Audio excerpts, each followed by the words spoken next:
joining us. My name is Olive Emodi. Super excited because after a while, a short while that seems like a very long while, it's amazing to have my co-host back on television. You're very welcome, Osaudi.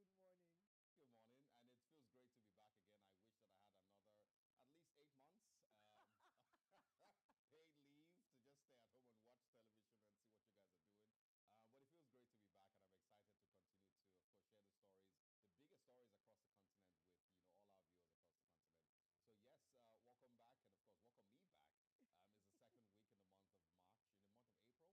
to just stay at home and watch television and see what you guys are doing. But it feels great to be back, and I'm excited to continue to, of course, share the stories, the biggest stories across the continent with all our viewers across the continent.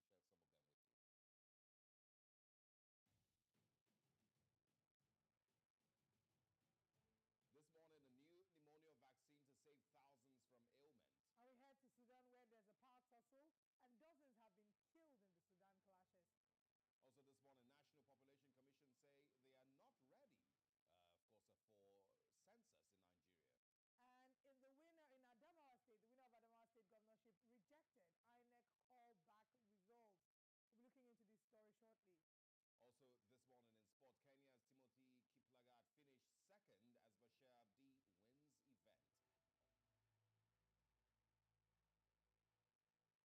are not ready, of course, for census in Nigeria. And in Adamawa State, the winner of Adamawa State governorship rejected INEC callback results. We'll be looking into this story shortly. Also this morning in sport, Kenya's Timothy Kiplagat finished second as Bashir Abdi wins event.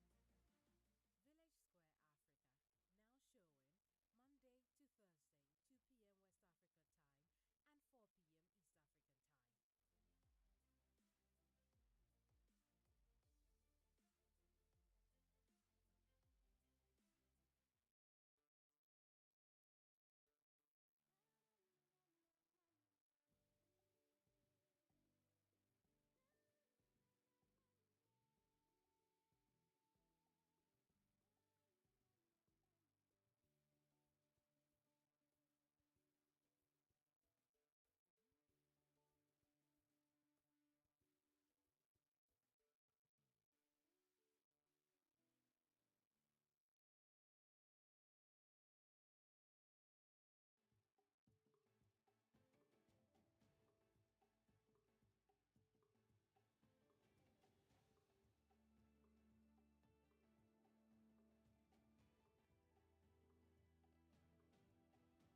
rioting in Runji, Kaduna State.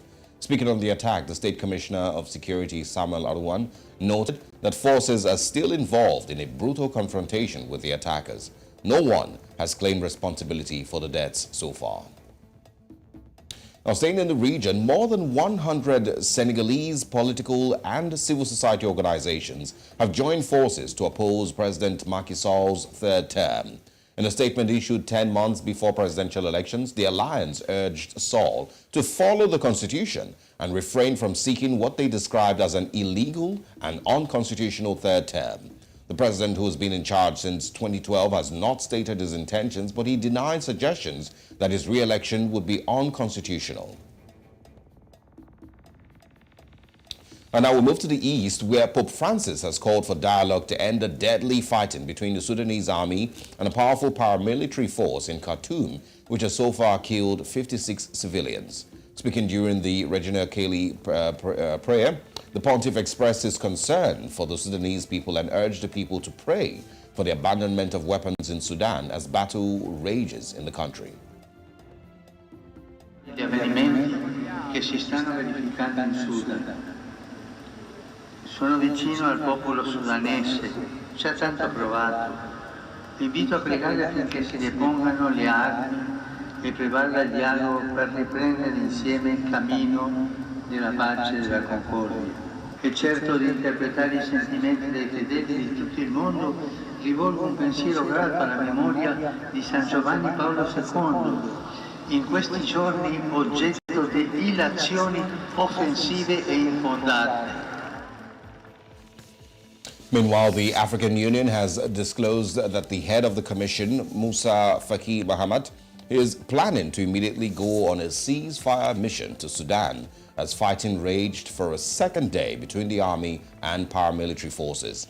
In a statement issued after an emergency meeting, the AU said it requests the chairperson of the commission to continue using his good offices to engage with the parties in the conflict in order to facilitate dialogue and peaceful resolution of the conflict in Sudan. Still in the news, the Sudanese ambassador to the Arab League, Al-Sadiq Omar Abdullah, has urged members of the regional multinational organization to be wary of international interference in the ongoing conflict in the country. He made the remark at an emergency meeting held on Sunday by members of the Arab League to discuss Sudan's ongoing armed conflict following a request by Egypt and Saudi Arabia. الآن التأكيد على أن ما يحدث في السودان شأن داخلي غير أن جهود الدول العربية الشقيقة مطلوبة للمساعدة في تهدئة الأحوال بالبلاد. نطلب من هذا الاجتماع التأكيد على هذا الأمر والتوصية بترك الأمر للسودانيين لإنجاز التسوية فيما بينهم بعيدا عن التدخلات الدولية. يطالب وفد بلادي جميع الأطراف السودانية بضرورة الوقف الفوري لكافة الاشتباكات المسلحة حقناً للدماء وحفاظاً على أمن وسلامة المدنيين ومقدرات الشعب السوداني الشقيق، محذراً من خطورة التصعيد العنيف الذي تشهده جمهورية السودان. أكدت مصر وما زالت تؤكد التزامها الأصيل بدعم واستقرار السودان ووحدة أراضيه، وتؤكد على أهمية عدم تدخل أطراف خارجية في الشأن الداخلي السوداني، وتعرب عن تأييدها المتواصل للنموذج السوداني القائم على الشراكة بين المدنيين والعسكريين في المرحلة الانتقالية. And that's all on Breakfast Headlines. We now go back to Olive for more on Breakfast Central. Thank you so much, Asage, for bringing us the news this morning. So much is happening around the world. Particularly breaks our heart to see what's happening in Sudan, in Northeast Africa, to see the fightings that have erupted and the number of lives that have been lost to this battle of control. Pope Francis has spoken. Anthony Blinken has spoken. We've seen, some people in the international community speaking up about this, but of what effect really are these talkings or, these statements going to make? What effect really are they going to have? Yeah, obviously, there's more playing out here than what dialogue or simple dialogue from across the world would put an end to. So we're hoping, that the major factors that are responsible for the violence, because it's obviously not just two people who are angry with each other. There's a lot more that's going on. We hope that those major factors, are able to come together and bring some peace in the interest of peace. in Sudan. Right. But we'll continue to follow up that story. Absolutely. We certainly will be talking about that as it's one of our top stories. Thank you so much, Osagie. See you on this side of the studio. Absolutely. All right, now let's take you through the papers this morning, heading around the continent to show you what's on the front pages of the newspapers.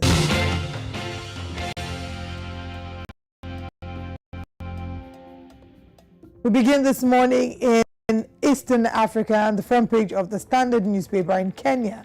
It says, return of caning. Teachers go rogue. Whereas corporal punishment is banned in schools, cases of learners being beaten to a point of seeking medical attention are rising. Could the tutors be taking matters into their own hands at the peril of learners?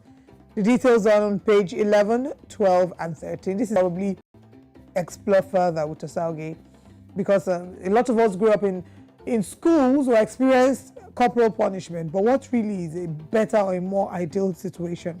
There's a photograph here, Azimio to report Gachagua to the ICC. Azimio leader Raila Odinga addresses a rally at Kamukunji grounds in Nairobi yesterday. That's the photograph.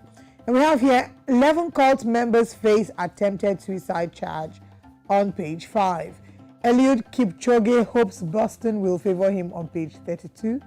MPs at heart of country's ballooning debt on page 10. IMF seeks openness on fuel surge 20. We also have on page 22, 56 die in Sudan's army fight. And this is an ongoing conversation, a war between the army, and a subsect that is supposed to be integrated into the army. There are many angles to this conversation that I hope we can explore when we talk about it. Not even Jesus could rescue Arsenal. On page 32. More of that in the world of sports. But that's all that we can take this morning on the Standard in Kenya. I was wondering, Osagie, your thoughts on the return of caning. We're seeing corporal punishment is banned in schools, but we're seeing cases of learners being beaten to a point of seeking medical attention on the rise. I'm sure that I don't know if you experienced a number of these incidences growing up, and if it's something that we should. Well, it's been described as abusive, Yes. and people would always argue against, Corporal punishment. physical punishment. Is it corporal punishment? Well, against flogging and some of all of that, and say that children can be brought up, and trained, drag them, to cooperate, to correct them. But I'm sure a lot of Africans would argue against it, would argue, differently. So the thing is, there's a difference between punishment, corrective punishment, and abuse. Wickedness. Exactly. And that's where, we'll probably need to be able to draw the line, because as long as we're on the continent, there's always going to be people who would say that, a child needs to be beaten every now and then. And that's basically because of cultural influences. Yeah. Right? In the West, it's not a thing. It's not part of their culture. The cultural influences that encourage that. And the unfortunate thing is, sometimes they say when the purpose of a thing is not known, abuse is inevitable. So a lot of the time, yes, you say you are trying to correct the person, but it doesn't seem like that's what is being done here. Sometimes they think of teachers trying to wield authority over these kids, or being able to teach them who's boss, because there's some insolent kids, but it's still not. So there's a different argument with doing it at home and doing it in school. So parents will always argue. I think the is doing it in school. It's school then. A lot of parents will say no. If you touch my child, Exactly.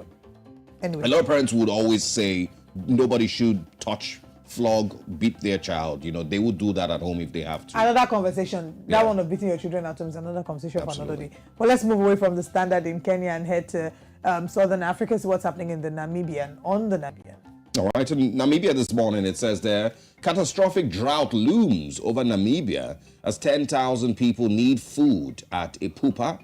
Farmers selling livestock at cheaper prices. Government urged to supply fodder and drought relief food.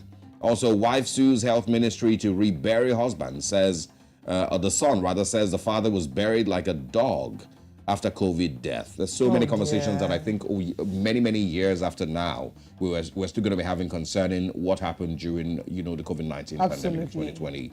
A lot of conversations to be had, with the way governments treated their citizens and so many other things. We can also find here, Karas cannot remain poor after green hydrogen, says Gainob. And also, Gainob off to South Africa for state visit. Winner prizes continue upward trend. That's on page 12. And I think these are the stories that we can find on the Namibian this morning. Not very many of them, but an interesting one there with the wife suing the health ministry And of course, the fears of a drought in Namibia, as Right. 10,000 people, of course, are in need of food. All right, let's move away from the south to the west of Africa and see what's on the Punch. The Punch newspaper says, Binani declaration, Adamawa REC under fire, faces INEC panel today on page 2. Adamawa APC PDP clash, REC faces 36 months imprisonment. INEC annuls Binani's declaration as government-elect, says the REC usurps the returning officer's power. Atiku Fintiri PDP kick, Adamawa APC hails Binani as supporters jubilate. Lagos, Ondo, Bayelsa lead states in rise in inflation. Flood sweeps 4-year-old boy away in Lagos. Oh no, that's a... Oof. On page 5, his name is Okoro. Very sad. I don't even know what to make of that story. Gunmen abduct Ogun traffic official on Lagos-Ibadan Expressway. At the top of the paper, aviation unions to ground flights, airports today. They're grounding flights and airports. All right, on page 30, Nigeria's 96% revenue used to service debt in 2022, and that's according to World Bank. And Buhari meets governors, EFCC chair, others in Saudi Arabia. That's all we can take this morning on the front page of the Punch newspaper. All right, and now the Nation newspapers this morning, still in Nigeria. It says here, drama, suspense, uproar over REC's declaration of Binani. INEC rejects Adamawa REC's action to decide governor-elect tomorrow. PDP, Atiku, others cry foul. We can also find here Idris is Kebbi governor-elect, and also APC controls Senate with 59 seats, PDP 36, Labour Party 8, NNPP, SDP 2 each, ABGA, YPP 1 each. We can also find on the Nation newspapers this morning, 3.4 billion naira debt, ex-council chairman and councillors reject Makinde's payment plan. And also, investors lose 601 billion naira in 4 days as naira falls amid pressure. Chidi Amuta got it all wrong on Obi says Alake. And 22 feared killed, I beg your pardon. Houses raised in fresh attack on southern Kaduna community. Yeah, but you just to quickly mention, I think these are the stories that we can find, but just to quickly mention that it feels like we're back to regular scheduled programming, with regards violence in northern Nigeria, in southern Kaduna, and it's back to normal because in the last couple of weeks while I was on leave, there was a lot of stories about 50 here, 40 here, about 100, 400 killed in Benue and some of all those places that seem to just be irrelevant, in the conversations that Nigerians were having. And I'm not sure exactly why, but I think we've had this, we've talked about something like this before, that death and killings have become normal to us, as Nigerians, so it's no longer the biggest stories in the news. It no longer even stays in the news for more than, maybe 6 to 8 hours, and everybody moves on. And we're talking about the loss of lives in their dozens across Nigeria. Look at what's going on in Sudan today. Everyone's talking about it across the world. Look at what happens in the United States when 4 people are shot in a supermarket, or just for example. Everyone talks about it for days until and maybe some the other next one. countries, there would be like a national day of mourning. Oh, yeah. And when we had the bus crash, I think, was it in Senegal? Yes, there was a national day or days of mourning that were declared. Yeah. But I think beyond the fact that it's become normal, we don't even hear the government addressing. There's never Yeah. we just see condemn attack is almost like a press release that is just copy and paste, condemn the attacks on this, condemn the attacks on that, just edit dates and edit the incidences. Yeah. That's all that's in. Some of the complaints that Nigerians have had is they need to feel some form of emotional connection. They need to feel that the government is emotionally connected to the pain of the people, which is something that's somewhat lacking. Well, I would always say, and I think I did say before I went on leave, that there's no punishment for bad behavior. There's no punishment for failure in leadership. There's no punishment for, it feels like the real failure is more work in Nigeria, and that includes in governance. Anyway, we're done with the newspapers for now. We have more papers coming your way. We've been to the east, to the south, to the west, and of course we'll be touching the north when we look at our top stories. So stick with us on Breakfast Central.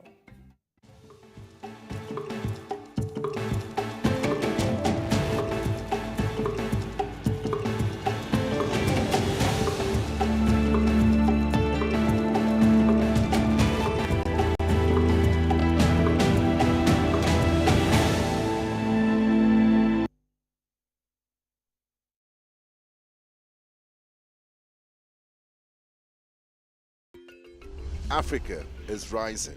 again, we hear our sounds echo on the other side. Afrobeat and Afropop reinvented, hip life brought back to life, new energy infused into Kwaito and Kwela. Africa is balling.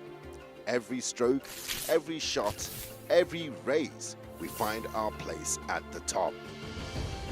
Taking the helm of real power, new hopes for democracies.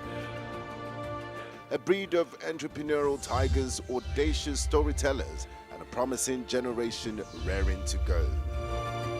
Truly, Africa is rising. And this is where the stories that define our continent live.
Welcome back. We begin our top stories this morning in South Africa. A new vaccine discovery by scientists could spell good news for hundreds of thousands of children across the world.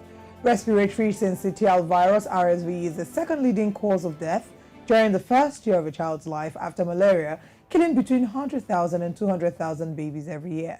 But a study that found the new vaccine that targets this virus promises to change things radically. In South Africa, the virus has led to 44,615 hospitalizations and 490 deaths in children under 5 each year.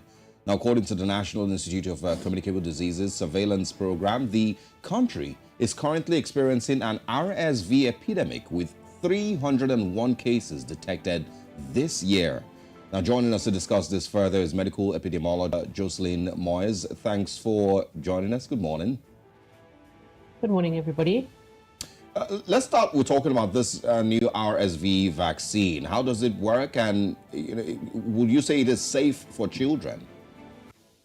So the vaccine, this particular one you're talking about, is aimed at vaccinating mothers during their pregnancies to protect the very young infant who is most at risk for severe respiratory syncytial virus. Let's call it RSV because it's a lot easier. Disease. So you give the vaccine to the mom while she's pregnant, and she builds up antibodies, which she then passes on to the child through the placenta and through breastfeeding. And then so that very young child between the age of 1 and 3 months is protected from RSV, severe RSV disease. So, I mean, it's great news you're saying that this has been administered to the mom and then protects the child. If we look at the current statistics, numbers, or, the frequency with which this occurs, how would you say, how much at risk would you say mothers and the children in South Africa have been to this epidemic? So, we see RSV all year round in South Africa, and probably very similar in Nigeria, considering that you're in a tropical, in a sort of tropic zone. We see it all year round, but we do have a seasonal peak every year, and it's during this peak that we see most of the cases. And our data shows that we see about 6,000 cases per 100,000 children of severe RSV illness. So that's illness that puts them in hospital in the first 2 months of life in infants in that 1 and 2 month age group. So you can see that it's a very common cause of respiratory illness, and it commonly puts very small children or young babies in hospital for their illness. Yeah, now let's also talk about the success of the vaccine. Over time, of course, across the continent, there's always some level of vaccine hesitancy and whatnot. Has South Africa, seen stuff like that in the past? And how positive are you that the vaccine will be a success, considering that it's not the first one to be introduced for pneumonia? Okay, so the different causes of pneumonia, and so we have vaccines against the pneumococcus and against Haemophilus influenzae. These are both bacteria that also cause pneumonia in very young infants. Now, this vaccine is specifically aimed at RSV, which is the most common viral cause of pneumonia. So we sort of adding vaccines to our group of vaccines that are protecting these very young infants. The burden is extremely high in small children, and so the vaccine would have a very big effect. If it could prevent 80% of children from getting severe illness, and so in other words, maybe getting a mild illness, but doesn't even require medical care, or a mild illness that doesn't require them to be hospitalized. And then, of course, there's the deaths that it could prevent. Vaccine hesitancy is everywhere. And I think it's important that people get a clear message that this is what it can do and what it can't do. And there's, the specific trial that you've read about shows that it's very safe. So there were very, very few side effects to the vaccine. And I think also sometimes giving it to the mom is a little bit easier than giving it to the child, because it doesn't feel perhaps as invasive when given to the mother as it might to the child. I'm glad that you just touched on that, because I was about to ask you, what the potential side effects are, because there have been speculations.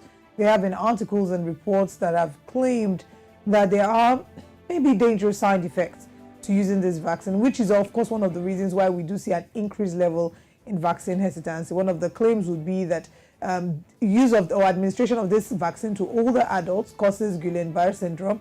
And I don't know, if there is any confirmation to this yet, and if there has been a clear-cut explanation as to what exactly the side effects are, as we know that most medications do have side effects. So is there any truth to this claim, and are there any clear indications of what the side effects of using this vaccine are? Okay, so of course, vaccines have to go through quite rigorous trials, including safety trials, and then trials to see whether it works when to actually prevent what you're trying to prevent. And so this trial that you've read about is the end of a series of a number of safety and efficacy trials. And so this is the sort of trying to put the vaccine into the real life situation. So it's the final phase of trials. And really there was no indication of harm by this vaccine in the trials that have been done. Now that the trials are done, it's really now all that information has to go to regulatory authorities. And so it will likely go to the FDA, the Federal Drug Administration in the US, as a first pass. And there it will go through a very, very systematic, intensive review by people. And then, of course, in Africa, we have to put it through our own regulatory authorities. And our regulatory authorities need to have a good look at the evidence. But really, this trial showed an effective vaccine and a safe vaccine. So, there are always going to be fringe people who don't like vaccines, but I really believe that this trial has shown that there are no safety concerns with this vaccine. Well, it will still take a bit of convincing, because I did get to see some of the responses to the RSV vaccine, and of course the maker of the vaccine, did get some criticism from the COVID vaccine period.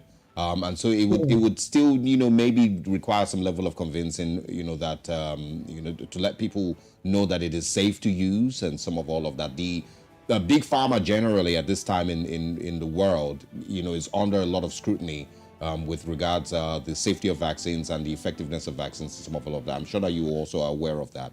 But of course, let's also talk about approval, and do we expect that there would be maybe in a couple of years an end completely to RSV in South Africa?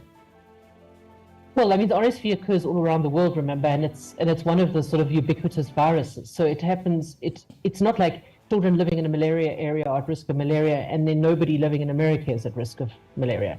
Every child born in this world is at risk of getting severe RSV disease, whether you live in New York City or in a rural area of Nigeria. So I think that's an important thing to remember, that this is a vaccine for all children all across the world. And so it is not a South African vaccine for South African children. And I think that, I think that's very important. I think it's also really important that we have some, we have to trust the systems that are in place to check these vaccines. This is a slightly different situation to COVID because this vaccine has been in testing for many, many years to get to this point, whereas COVID was an emergency response, although, those vaccines are safe.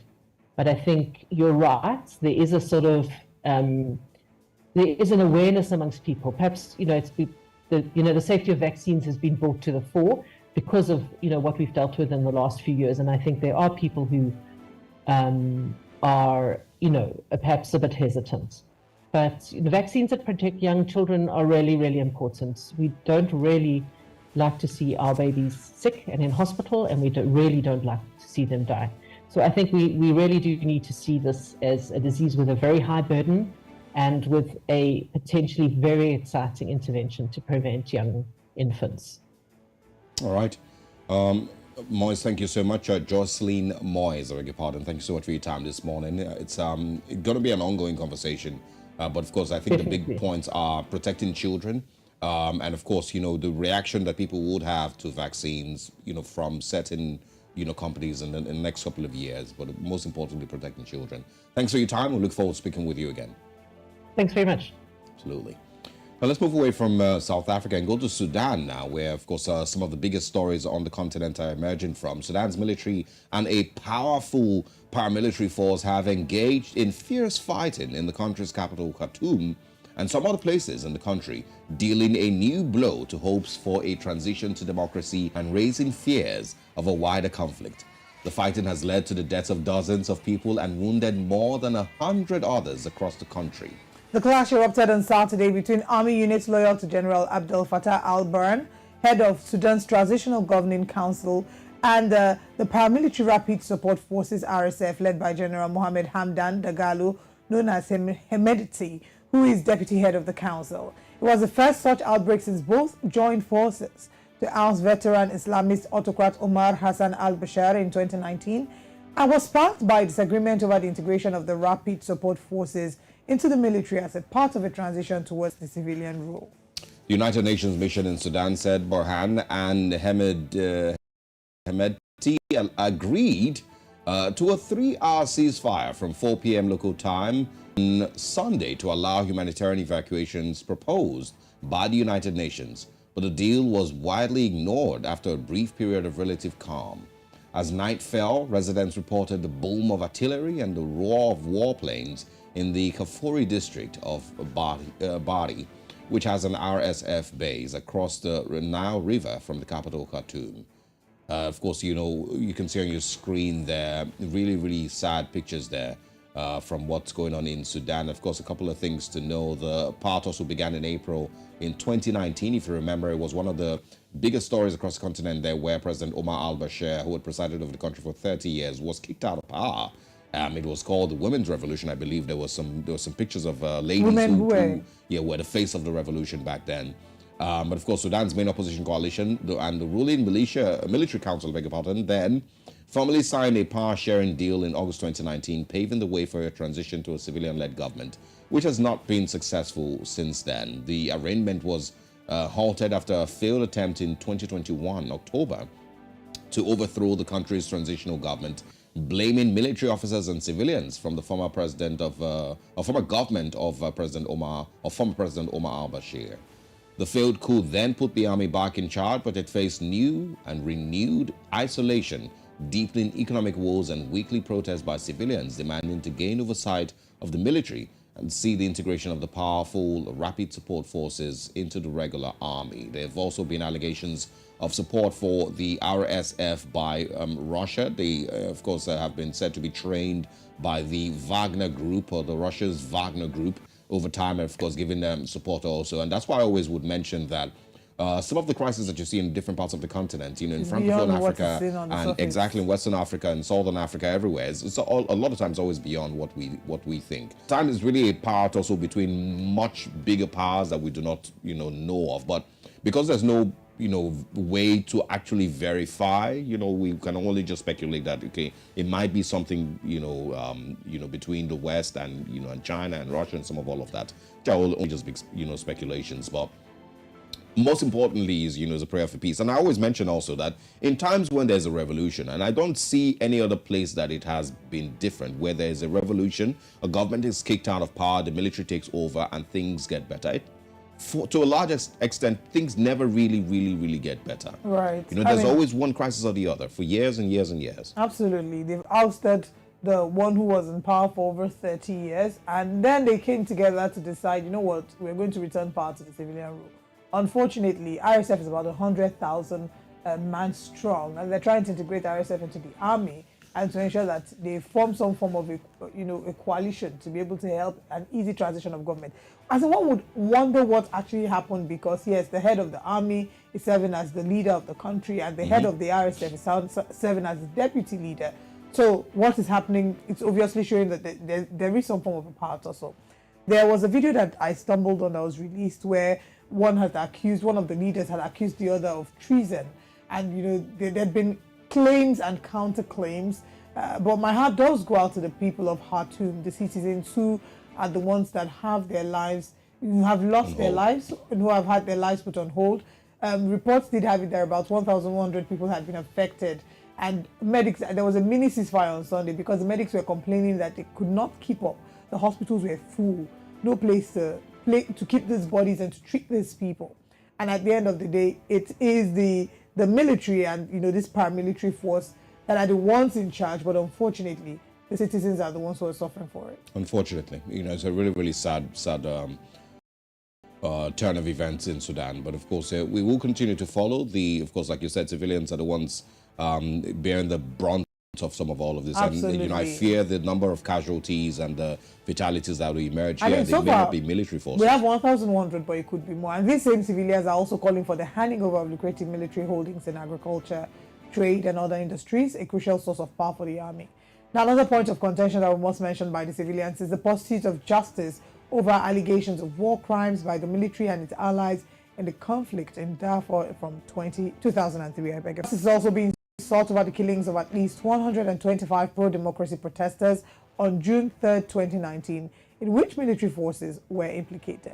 So many layers to this conversation, so many angles to this conversation, so many cries and demands. Will these demands be met? What is the impact of the international community?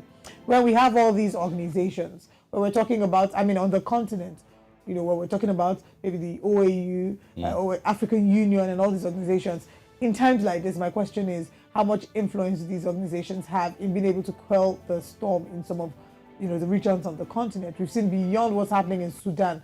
We see what happened in Ethiopia, right? And there's so many other parts of the continent where we're seeing different tussles here and there. Burkina Faso, of course, has had its own fair share, and Mali has had its own fair share. But what is the impact? What power and influence do these organizations have? How much sanctions can they mete out? Are these internal rebels, in some cases, like the M23 rebels, are they afraid of being sanctioned? What can you take away from them that would in some way strip them of the need to impose as much terror as they already are imposing? I've said it a million times. The sanctions, I believe, in my opinion, sanctions do not work. They do not work the way they are meant to work. They are meant to be punitive, against the people who are supposedly causing chaos. But those people, in the time that they are in charge and the time that they are carrying out the activities that are that have been sanctioned for. They do not care about the sanctions that are being placed, on them, and so it's the people that eventually get to suffer. There are sanctions that are also placed on countries to frustrate the people enough so that they can revolt against the government. There's different types of sanctions, but in these situations, the African Union and other bodies may not be of very much effect. Even the international communities, with the Pope giving his own 1 cent, and the U.S. Secretary of State giving his own 2 cents. But I feel like there would be calls for dialogue. There will be proper calls for dialogue, and I feel like in the next couple of days, the leader and the vice leader have both switched off their phone for days. So it's basically they will meet. They are saying they don't want to talk. Yeah, they will eventually meet. All right, that's up for Sudan, and we hope that there's some dialogue that can bring some peace absolutely to that country in the next couple of hours or maybe days. Hours, preferably. We'll continue to share updates on that story with you as time passes. Now, stay with us. Let's move into the world of sports and see what's going on this Monday morning.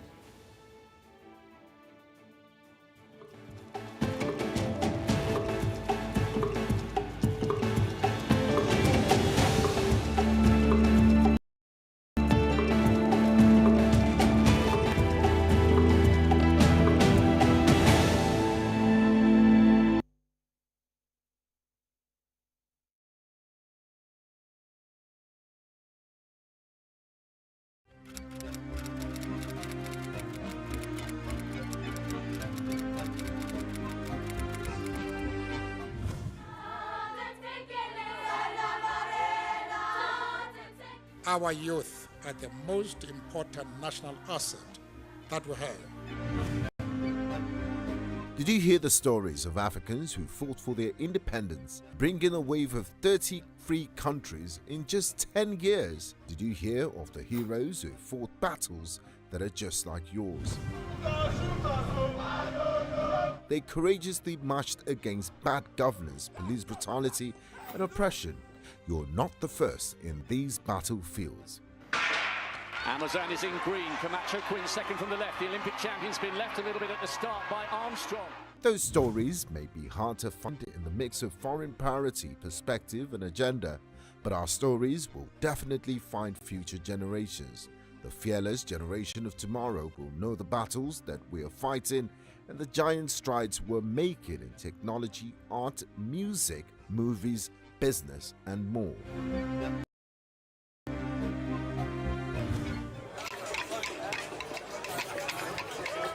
They will know our wins and losses, our stories and the influences of our evolving and diverse cultures.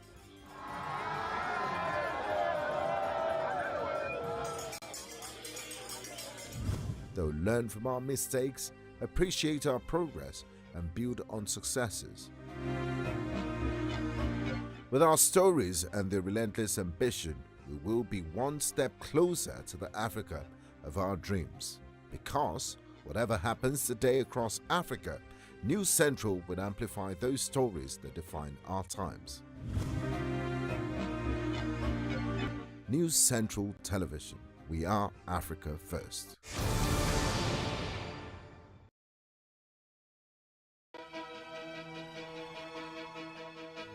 Opinions are free, facts are sacred, but truth is universal. How, in practical terms, can we, for instance, de-escalate the tension? President must see himself as the President of the Federal Republic. On Digi 360, we give you a complete dose of everything. I hardly believe what politicians say in this part of the world. A new Nigeria is possible, a future is possible. We delve into the issues, dissect it so that you can understand it. Use it to take action. Digi 360, dissecting the issues.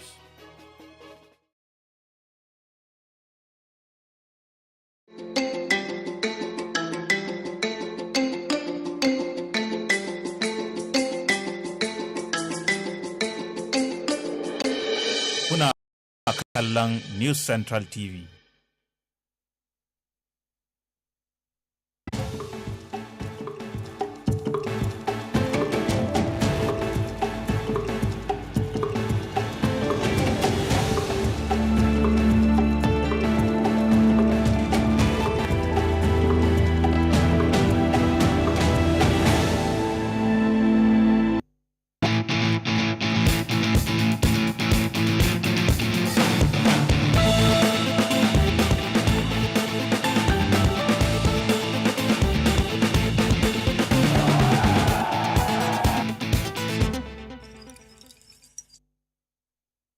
Welcome back, and now for some sports stories this morning. The world and Olympic bronze medalist Bashir Abdi notched up his second Rotterdam Marathon victory, winning the World Athletics Gold Level Road Race in 2 hours, 3 minutes, 47 seconds on Sunday.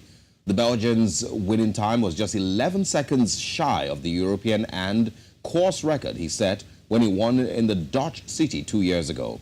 He was pushed all the way by Kenya's Timothy Kiplagat, who finished second in 2 hours, 3 minutes, 50 seconds, and a personal best by 90 seconds. Eunice Chumba, meanwhile, won the women's race by more in 2 hours, 20 minutes, 31 seconds, the second fastest time ever recorded in a women's race in Rotterdam. She also became the first athlete from Bahrain to win this race. Congratulations to all of them. And of course, African athletes continue to make the continent proud.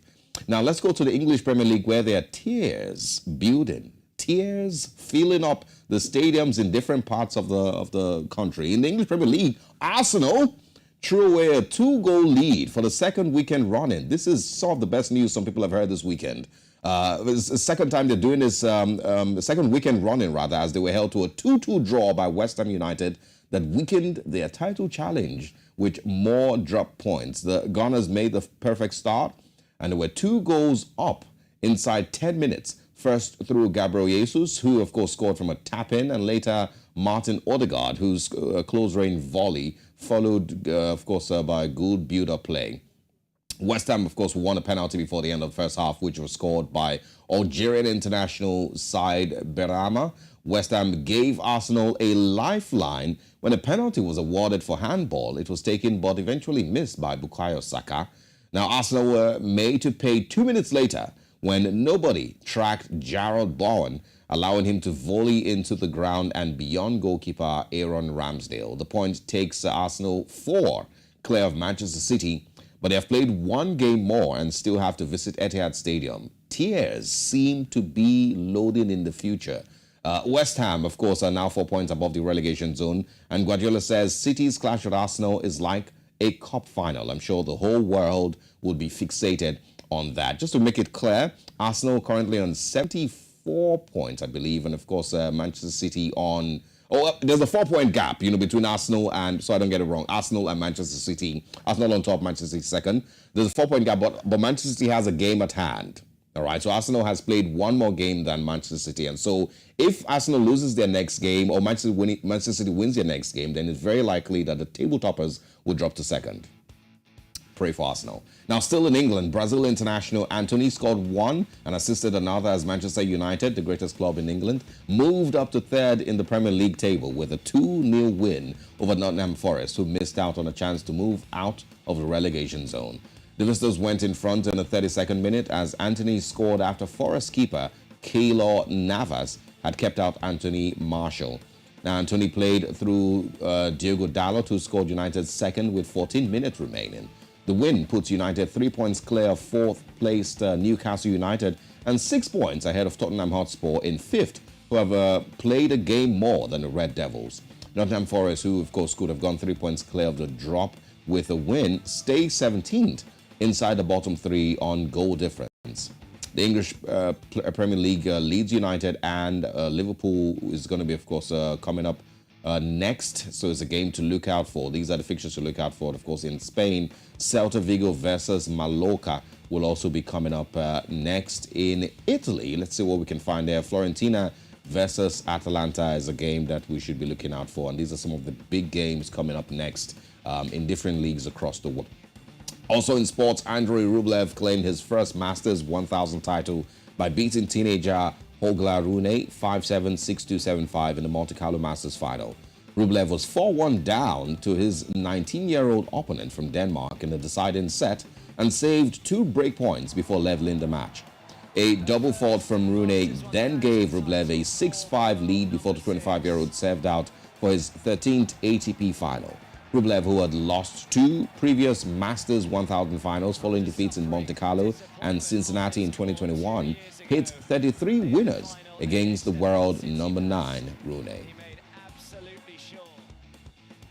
Very interesting then, of course, once again, put your prayers together for Arsenal as they, of course, are very, very close to either winning the EPL or losing it.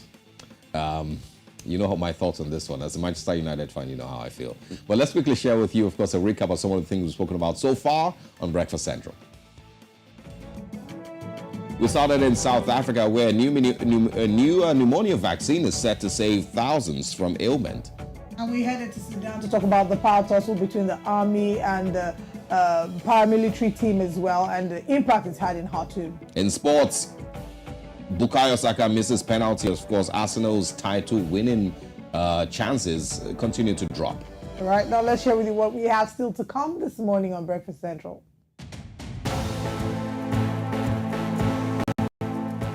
This morning, the National Population Commission not ready, say Nigerian solicitors. Winner of Adamawa State governorship rejected. INEC callback result.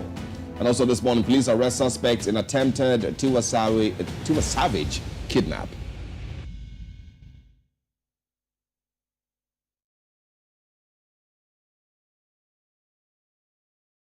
You wake up to a lot of stories about Africa. But this is where you get the story straight. Where we explore different angles because we understand our stories. There's that passion when it's your perspective and not a distant perception. I know you hear it a lot, but it's true. Nobody can tell your story better than you. That's what we do.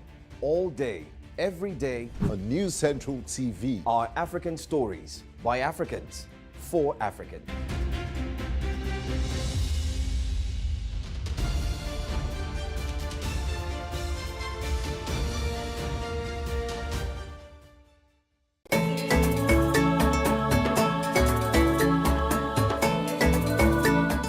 Has 60% of its entire population for their voices to be heard loud and clear. Involving the young people in nation building is not merely a question of inclusion, but one that is vital for economic growth, innovation, peace, and security. Fafanua Africa provides the platform for the teeming young and vibrant population of our dear continent to voice their concerns with one goal in mind: provide profound and tangible solutions that will help redefine and reposition the future of Africa. Join us every Friday at 2 p.m. West African Time, 4 p.m. East African Time, and 3 p.m. Central African Time on News Central TV. Fafanua Africa, redefining Africa.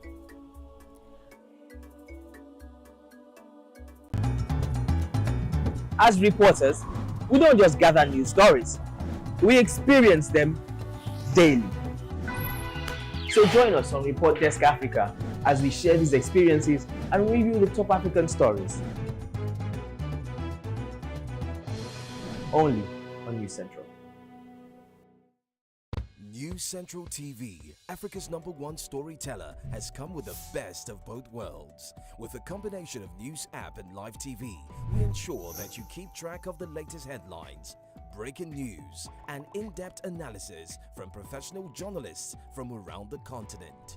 Download the News Central TV app on Android and iOS and get started today. Don't forget to follow us on News Central's social media platforms.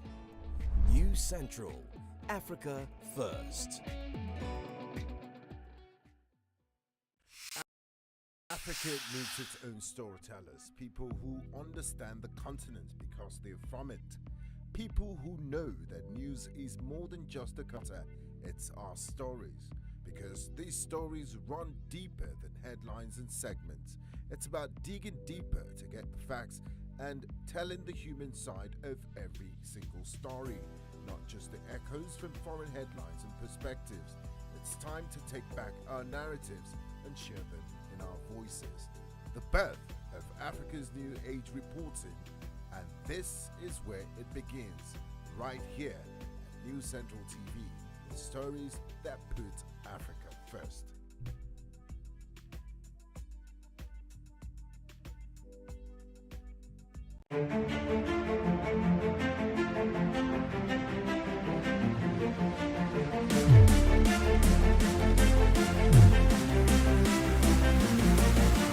Village Square Africa, now showing Monday to Thursday, 2 p.m. West African time and 4 p.m. East African time.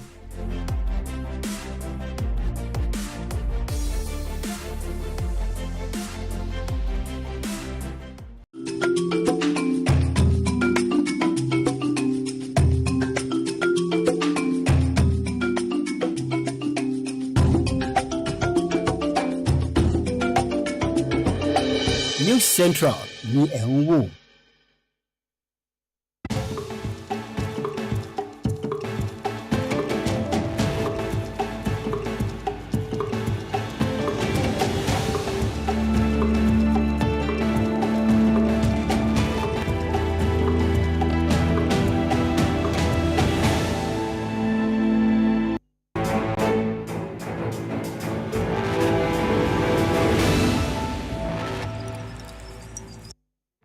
Hello and welcome to Breakfast Headlines on News Central Television with me, Blessings Mosugu.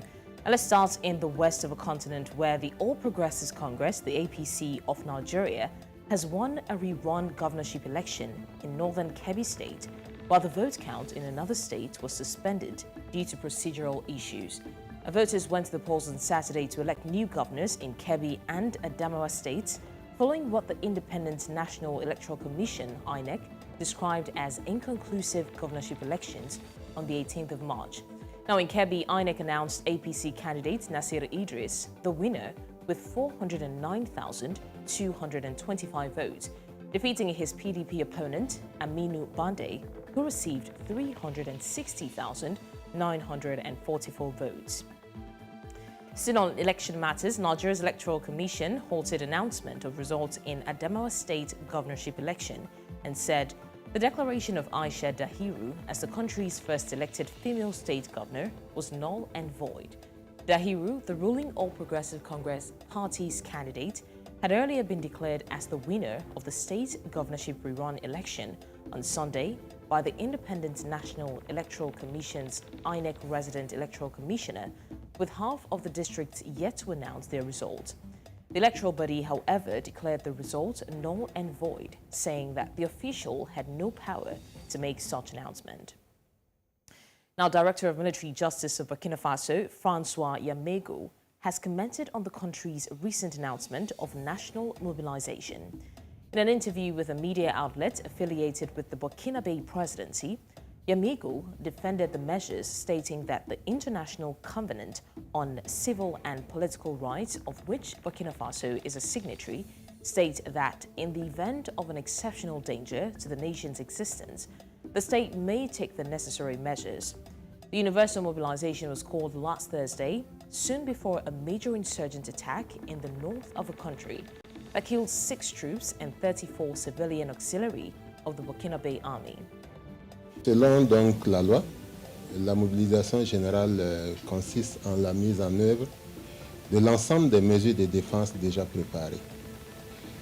En général, la mobilisation générale est couplée à la mise en garde qui, elle, consiste donc en certaines mesures propres à assurer la liberté d'action donc du gouvernement, à diminuer la vulnérabilité des populations et des équipements principaux et à garantir la sécurité des opérations de mobilisation ou de mise en œuvre des forces armées nationales. C'est un cadre constitutionnel qui donne plus de pouvoir, plus de prérogatives au gouvernement de susciter, d'organiser et d'orienter les moyens en vue de faire face à un péril, en l'espèce, pour ce qui nous concerne, le péril terroriste. L'obligation générale telle que prévue dans nos textes emporte donc un certain nombre donc, de dispositions à prendre par nos autorités, donc leur conférant des pouvoirs, notamment celui de requérir les personnes, les biens et les services, le droit de soumettre à contrôle et à répartition les ressources au ravitaillement et à cet effet d'imposer aux personnes physiques ou aux personnes morales en leurs biens les suggestions indispensables. Now, staying in that region, more than 100 Senegalese political and civil society organizations have joined forces to oppose President Macky Sall's third term. In a statement issued 10 months before presidential elections, the alliance urged Sall to follow the constitution and refrain from seeking what they described as an illegal and unconstitutional third term.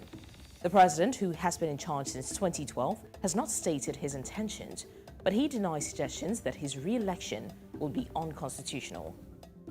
Le F24 est l'œuvre d'une co-construction aboutie et inclusive qui regroupe l'ensemble des forces vives de la nation sénégalaise. Portée par 112 entités Le mouvement des forces vives du Sénégal F24 est un cadre d'unité, d'action des forces vives de la nation. Elle a pour mission de mobiliser les citoyens sénégalais pour obtenir, entre autres,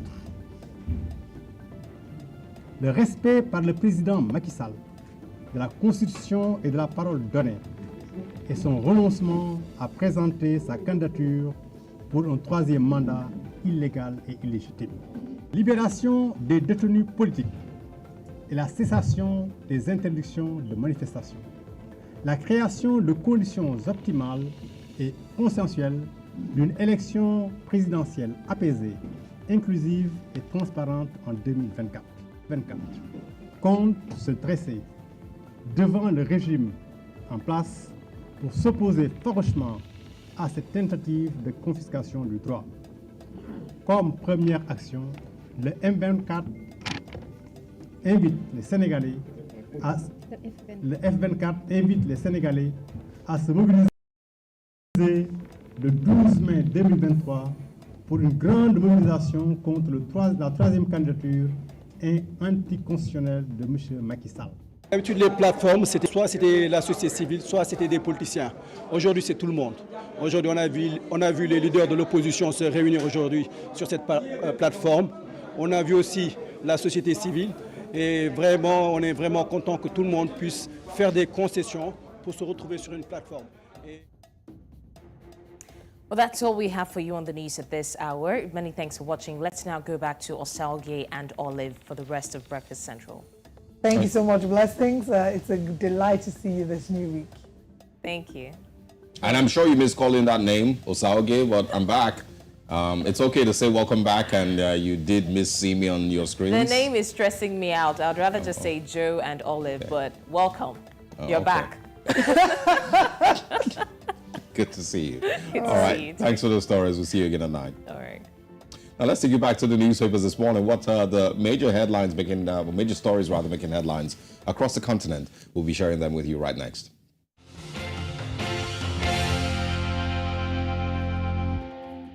We begin with the Daily Trust, where we see what's happening on the front page of the paper, and we can see the big story. INEC holds emergency meeting today over at Adamawa. Results collation moved to Abuja, prosecutes REC according to Yadudu. Electoral body decries attack on commissioners. Atiku, CDD, Yaga, others react. This is a very important topic that I'm about to read, especially for young people. Oral cancers kill 764 Nigerians annually. What do you call oral cancers now? Cancers of the throat. Okay, what causes oral cancers? Well, young people will be the best position to understand, because I think maybe a lot of the things that they ingest, a lot of things that they take in, you might want to Google what causes oral cancers, but I think that is something to be looked at, some of the things that they ingest. And young people ingest a wide array of things. Yeah. Right? Okay. I thought you wanted to add a few things to that. No, I mean, I just wanted to be certain of the causes. You know, it says tobacco use of any kind, including cigarettes, cigars, pipes, chewing tobacco and snuff, among others, heavy alcohol use, excessive sun exposure to your lips. Oh, whoa! I didn't know that part. And also sexually transmitted virus called human papillomavirus, HPV, and a weakened immune system. All right. Now, moving away from that, many killed in fresh attack on Zangon Kataf. Buhari, Chadian leader, expressed concern over Sudan crisis. Okay. Moving away from there, let's see what's happening at the top of the paper. Senate, APC secures 59 seats, PDP 36, Labour Party 8, NNPP 2, and SDP 2. Subsidy palliative, federal government to pay 5,000 naira to 10 million households for 6 months. How does this take away the problem, Osagi? Federal government is paying 5,000 naira to 10 million households for 6 months. First, we have a data collation problem in Nigeria. How do they determine who are the indigent Poorest of the poor? Yes, who are the people at the bottom of the cadre, like at the bottom of the ladder, of over 200 million, so they're giving 10 million, 5,000 naira. What is this 5,000 naira meant to do? I think everybody knows what this is, you know, but we're going to act like we don't. No. Yeah. We all know what this is. Absolutely. Yeah. All right. Anyway, final story. APC's Idris wins Kebbi governorship election on page 14. And that's all that we can take this morning on the front page. Of course, back again on the front page of the story, the photograph is what's happening in Sudan. But let's move to the Daily Sun. All right, and now on the Daily Sun newspapers this morning, striking workers cripple airport operations. All airports grounded as unions begin warning strike today. We can also find here Labour Party crisis deepens as 2 gubernatorial candidates emerge in Imo State. That's not a Labour Party crisis, that's for Imo State to deal with. Also, tension in Adamawa over gubernatorial results.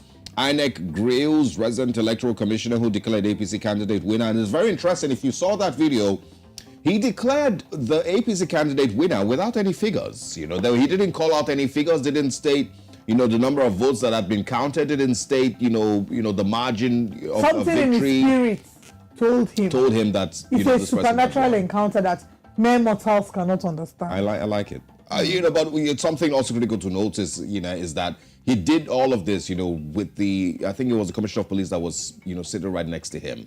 And so, every now and then we try to talk about the way that the Nigerian police force, or men of the police force, maybe not all of them, let me give that, caveat there, and maybe not all of them, but how the police also aids the corruption and aids some of these, crimes and atrocities that we talk about here in Nigeria. During the electoral process, we saw that there was a policeman standing there while people were being threatened, to come out, to not to come out and vote. The policemen present when some of the atrocities were committed against voters in Nigeria. Now, there's a policeman sitting right next to the resident electoral commissioner while he prevents the electoral process in Adamawa State and declares a winner. It's a shameful thing that we, of course, have seen here play out, and we're looking to see what INEC does and how, these people are punished for their crimes. Conviction shows shambolic nature of 2023 poll, says Atiku Abubakar. And also IPOB, no threat to 2023 census in Southeast, says the NPC. We can also find here another bloody day in Kaduna. Gunmen killed 22 in southern Kaduna. Government confirms attacks. But the question is, what will be done? Will anyone be arrested? Will anyone be punished? Will we move on as a country after 22 citizens have been killed? Will the Nigerian president be more concerned about what's going on in Sudan than what's going on in Nigeria? Final story we're sharing this morning. Federal government awaits legislative approval to disburse $800 million to vulnerable Nigerians. And just to quickly note also in this story, that from what I've read, it's $800 million loan. It's not a grant. It's $800 million that we pay back. All right. Good luck, Nigerians. These are the stories on the Daily Sun this morning. Let's move away from Nigeria to Zimbabwe. To what's on the daily news. All right, away from Nigeria, on the front of the daily newspaper, we have ZANU-PF big fish fall after reruns as ruling party primaries keep dishing up surprises. We have here a stranger than fiction SA story. What's this talking about? Corrupt officials from South Africa's G4S, of course. All right. This is the story about Dr. Nandipa Magudumana as well as Thabo Bester and the updates on that. So yeah, it's contained on page 2 of the daily newspaper. It's a very light paper. On 12 volts, JT built to perform in India. Stalemate, Caps United FCP in exciting draw on page 16. And that's all we have this morning on the front page of the daily news. Still in the southern part of the continent, let's see what the Sowetan says. All right, moving on to South Africa this morning. It says they're big on your screen. Trevor calls for leadership. Ex-finance minister says government must put its house in order to lead South Africa out of multiple crises. That's on page 2. Electricity tariffs hike leaves bitter taste on page 4. South Africa honor for iconic Tracy Chapman, one of the biggest music legends in history. Oh, interestingly, I was just listening to Tracy Chapman's music last night. I should catch up on some of her. Yeah, Fast Cars and Baby Can I Hold. Yeah, sorry. Umbalula spares cornered Bubesi. That's on page 6 of the Sowetan this morning. And those are the stories that we have time for. Those are the only stories that we can share. In the news this morning, we bring you more newspapers tomorrow morning on Breakfast Central to share with you what the major headlines are, or major stories are, making headlines across the continent. For now, let's go back to Breakfast Central and, of course, share with you more from our top stories.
Africa is rising.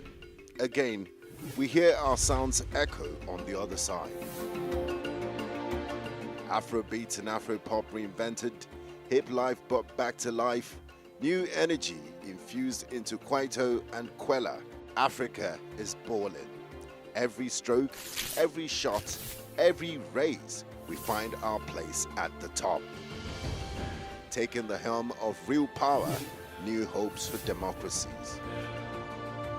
A breed of entrepreneurial tigers, audacious storytellers, and a promising generation raring to go. Truly, Africa is rising. And this is where the stories that define our continent live.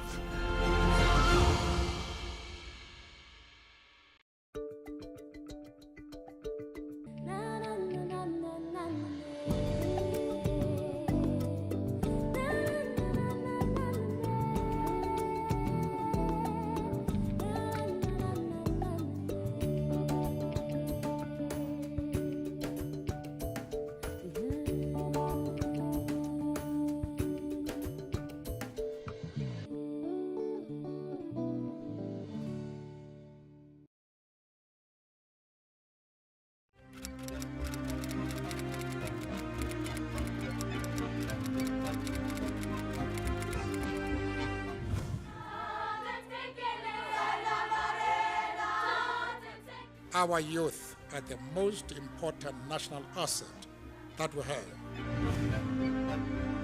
Did you hear the stories of Africans who fought for their independence, bringing a wave of 30 free countries in just 10 years? Did you hear of the heroes who fought battles that are just like yours?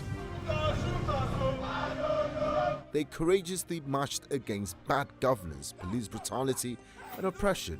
You're not the first in these battlefields. Amazon is in green. Camacho Quinn second from the left. The Olympic champion's been left a little bit at the start by Armstrong. Those stories may be hard to find in the mix of foreign priority, perspective and agenda, but our stories will definitely find future generations. The fearless generation of tomorrow will know the battles that we are fighting and the giant strides we're making in technology, art, music, movies, business, and more.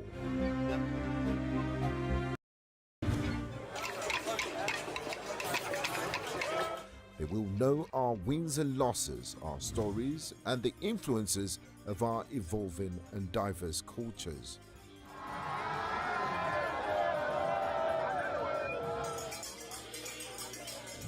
They'll learn from our mistakes, appreciate our progress, and build on successes.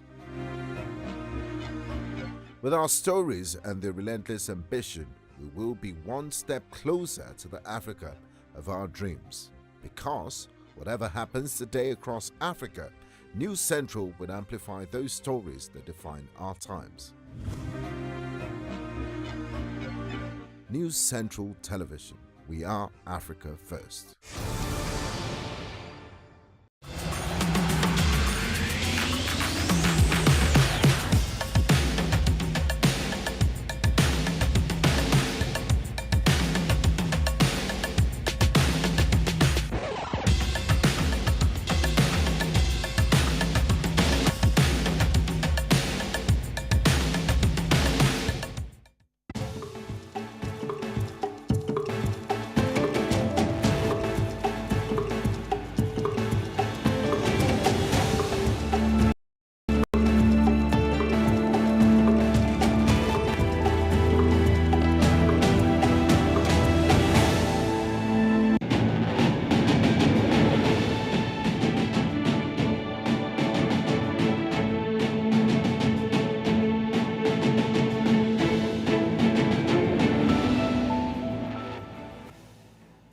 Welcome once again to Breakfast Central. Now, Nigeria is set to host its national population census exercise after 17 years, after it held the last one in 2006 and failed to hold in 2016.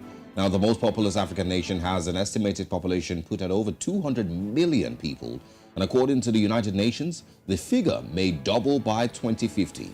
The census, which was earlier scheduled for March 29, 2023, was shifted due to the nation's gubernatorial and legislative elections. The Federal Executive Council recently approved the sum of 2.8 billion naira for the NPC to procure software for the exercise, which could be conducted digitally. However, calls have come from some quarters for the federal government to postpone the census indefinitely due to the huge budget deficit the country grapples with. The current election tribunal challenges the rate of unemployment and, of course, many other reasons. Recently, a lawsuit against the National Population Commission for the upcoming census to be postponed by 6 months due to the current lack of adequate preparation by NPC, paucity of funding, and lack of adequate publicity has been filed by lawyers. One of the legal practitioners joins us this morning from the Federal Capital Territory, and he's Mr. Okpatola Victor. Thank you so much for joining us this morning. Thank you. Thank you for having me. All right, now let's get into it. The federal government has indefinite training for the National Population Commission, that's the NPC, enumerators and supervisors ahead of the 2023 national census, which was slated for April 13th before the postponement. Doesn't this give credence to the fact that they, probably aren't ready? What are your thoughts on this? It gives credence to the fact that the National Population Commission is not ready yet. Now, the census is supposed to come up by May 3rd, thereabout, and 3 weeks to the census, you are cancelling trainings that are supposed to be for your enumerators and facilitators. This goes to show that the commission is not yet effectively ready to carry out this germane and important function in our national life. And apart from that, we must understand that the importance of census can be equated to affirmative action, especially for minority tribes in this country, to ensure that they are counted equally as much as every other person. Now, if you look at it very well, there is a right that is an inherent right in every individual in this country, pursuant to the powers granted upon the National Population Commission by the Constitution and its enabling act, to count every individual in this country. So there is an inherent right for everybody citizen in this country to be counted. So the main fulcrum of this suit is, first of all, to show to the court that NPC, National Population Commission, is not effectively ready. First. Secondly, to show that the paucity of funding which is currently experiencing cannot make it to effectively carry out its duties and responsibility under the law. And thirdly, now for instance, now the commission budgeted about 860-something billion naira, almost $1 trillion naira, for this census operation thereabout. And so far, it has gotten about 45% of the funding. And it is understandable, it is everywhere, it is understandable that funding is essential to the effectiveness of such census as this. So the fact that, also coupled with the fact that publicity has been porous and hollow, the national election we currently have has engulfed the census, the little and meager publicity that National Population Commission has been doing in regards to census in this country. Now, for instance, now I'm in Abuja, that's the Federal Capital Territory.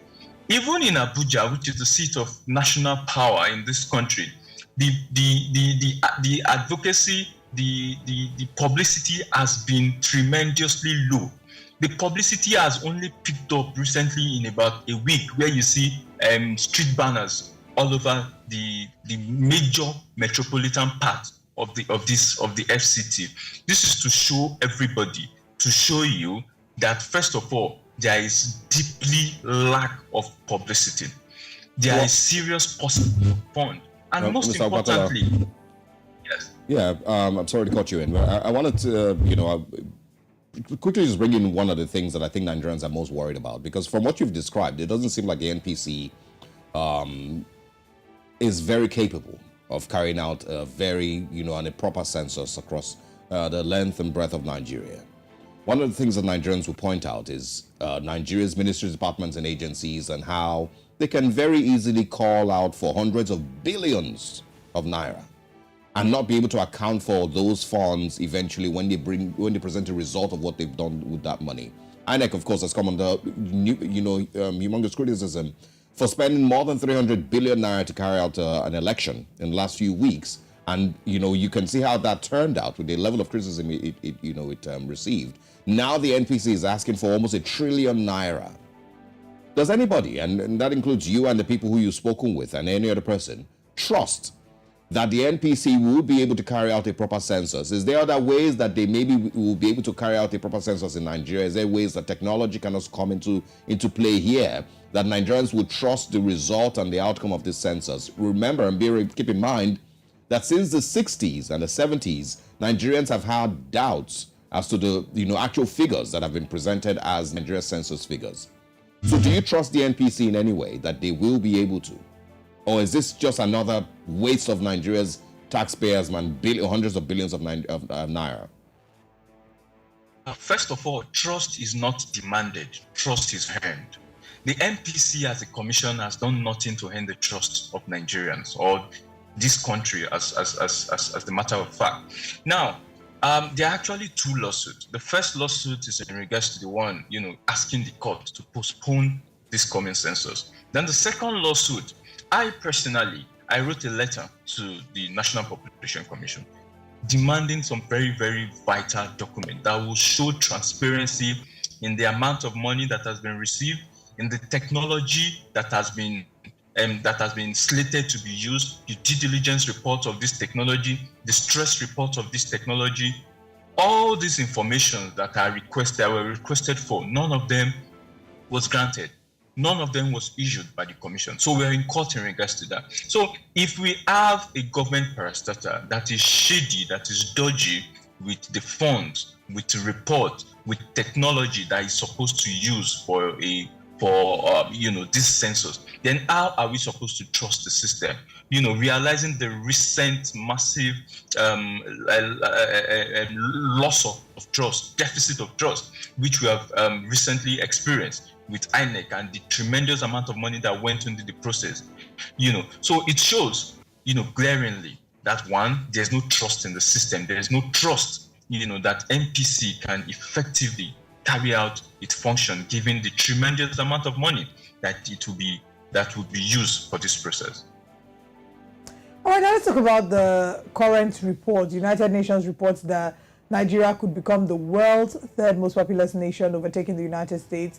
How does this impact the need for the census, or the need for us to make the census compulsory?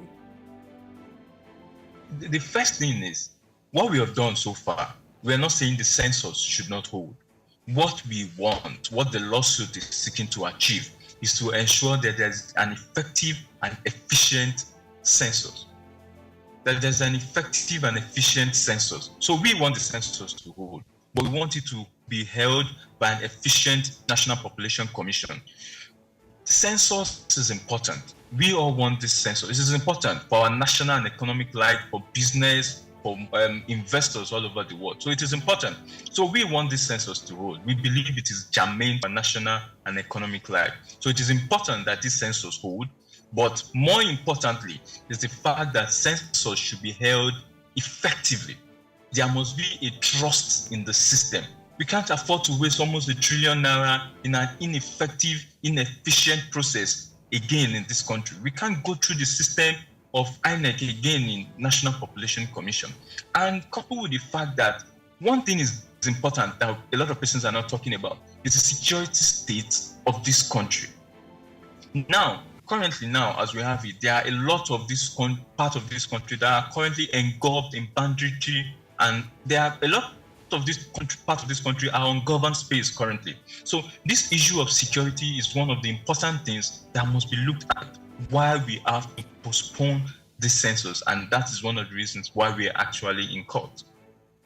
Well, good thing you mentioned security, and one of the things you also spoke about is how, we can't afford to waste, hundreds of billions of naira. But I'm sure that we can.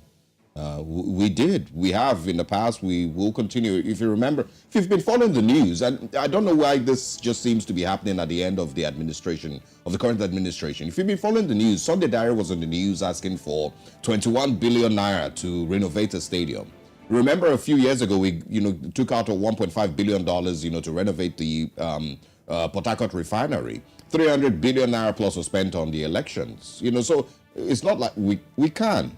I'm sure we can. We can bring out more hundreds and hundreds and hundreds of billions of naira to give to some agency that from what we've seen, would bring, results that Nigerians would not be satisfied with, and we would move on.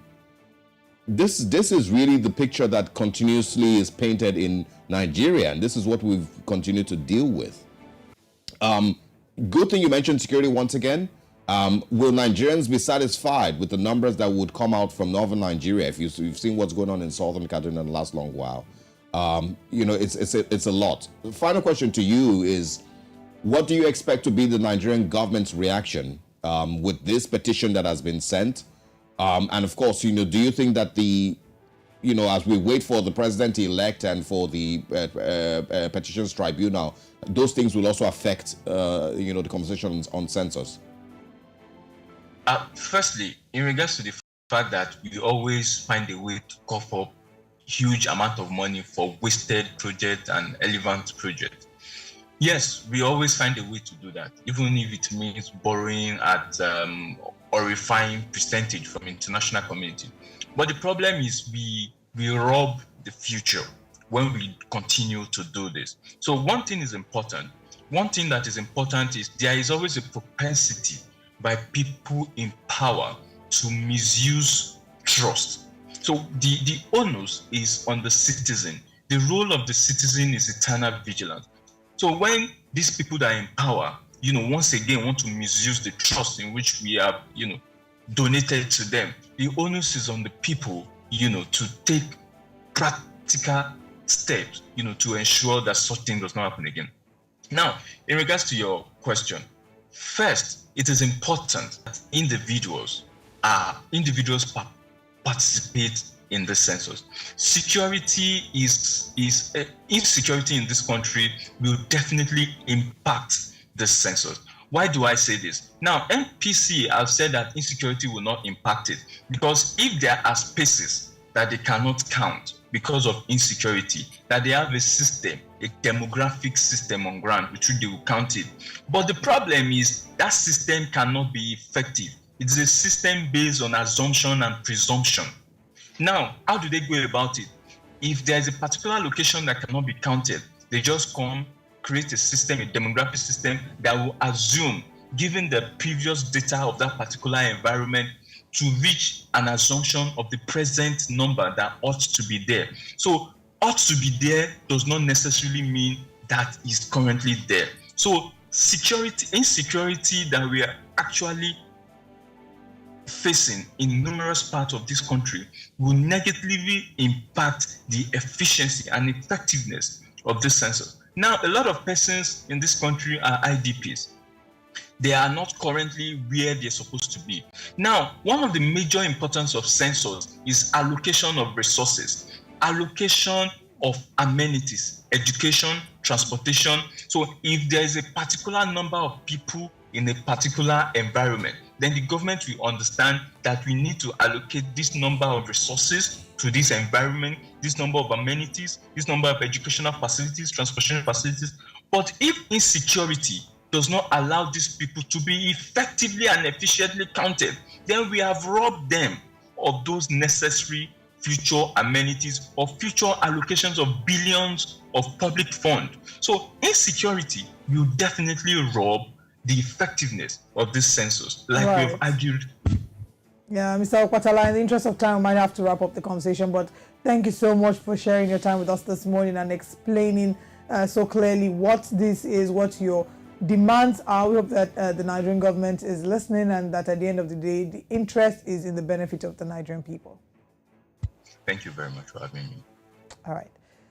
All right, of course, moving away from elections now, or rather from census now, let's talk about elections. The Electoral Commission, INEC, declared null, void, and of no effect the declaration of Aisha Dahiru as the winner of the governorship elections in Adamawa State. The, of course, Independent National Electoral Commission stated this in a statement by its spokesperson, Festus Okoye. In his words, the attention of the commission has been drawn to a purported declaration of a winner in the Adamawa governorship election by the resident electoral commissioner, even when the process has clearly not been concluded. Mr. Okoye said the RAC's decision to announce Mrs. Binani as the winner was an usurpation of power. A video which made the rounds on Sunday purportedly shows an INEC official who was mistaken for the INEC Resident Electoral Commissioner for Adamawa State, Hudu Yunusa, being stripped to his underwear after the declaration of the candidate of the All Progressives Congress, Senator Aisha Dahiru Binani, as winner of the state governorship election. This video has been condemned by the National Commissioner and Chairman, Information and Voter Education Committee of INEC, Barrister Festus Okoye. According to him, the commission will not allow that to stand. Sagi, what's your take with all this drama going on?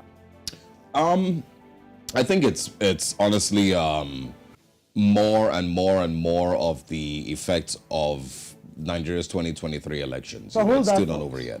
I'd like you to share that, but first of all, let's take a look at this clip. The two elections, the past election and the recent election, the supplementary elections, the parties support the following votes. I'm going to start by alphabetical order. The APC support 400 and... What about the coalition center, officer? They are not They collected the APC scored 428,176. I respect you as a father. Please don't do this. You cannot do this. Please. So as a father. You are not the returning officer. You are not the returning officer. Wait for the returning officer. Please. By law, you are not the returning officer. Oh. You are not the returning officer. I plead with you with all due respect. Don't do this. APC support the highest vote. No.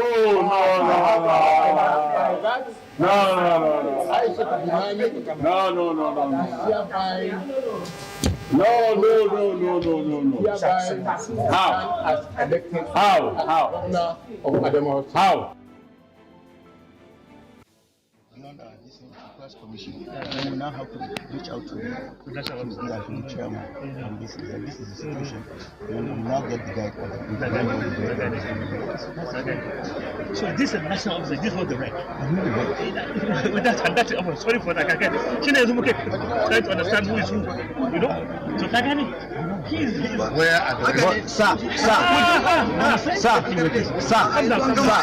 Calm down.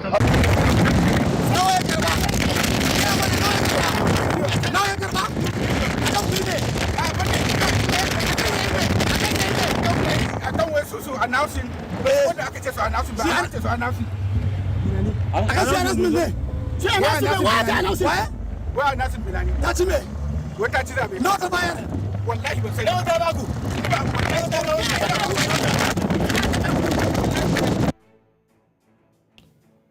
Well, of course, clips from Adamawa State yesterday after the resident electoral commissioner went ahead to declare a winner, declare the APC candidate winner of the elections, even before the elections and, of course, complete counting was done for the elections in Adamawa State. INEC went ahead to, of course, declare null and void the declaration by the resident electoral commissioner. You, of course, got to see there where witnesses and, of course, party members were, asking him to stand down because he is not the returning officer.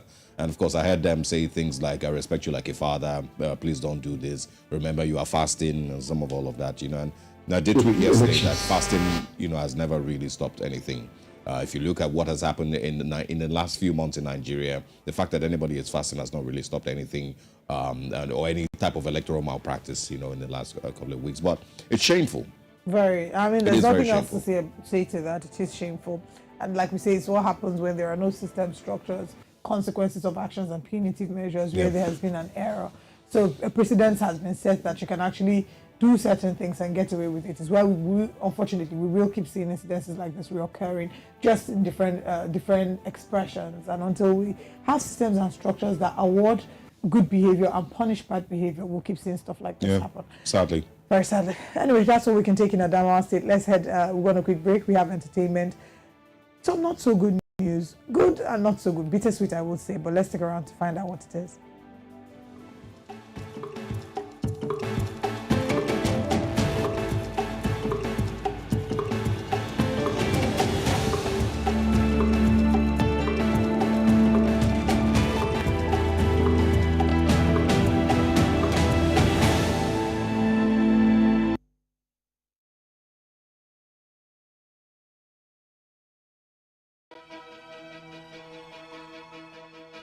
Opinions are free, facts are sacred, but truth is universal.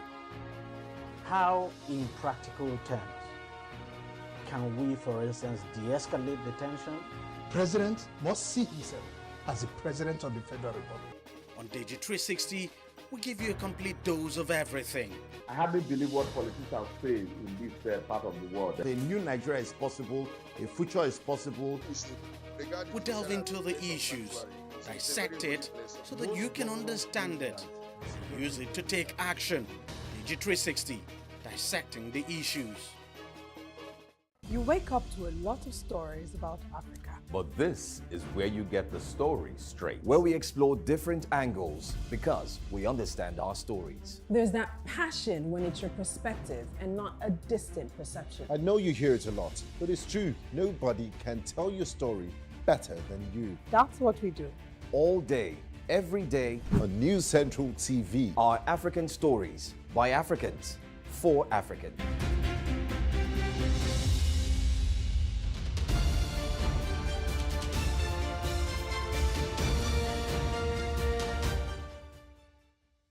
News Central TV, Africa's #1 storyteller, has come with the best of both worlds. With a combination of news app and live TV, we ensure that you keep track of the latest headlines, breaking news, and in-depth analysis from professional journalists from around the continent. Download the News Central TV app on Android and iOS and get started today. Don't forget to follow us on News Central's social media platforms.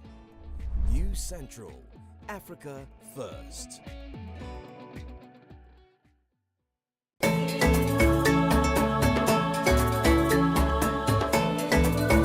The youth has 60% of its entire population, and it's time for their voices to be heard loud and clear.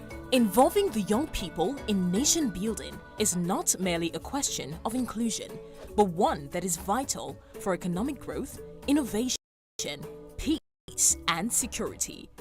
Fafanua Africa provides the platform for the teeming young and vibrant population of our dear continent to voice their concerns with one goal in mind. Provide profound and tangible solutions that will help redefine and reposition the future of Africa. Join us every Friday at 2 p.m. West African Time, 4 p.m. East African Time, and 3 p.m. Central African Time on News Central TV. Fafanua Africa, redefining Africa.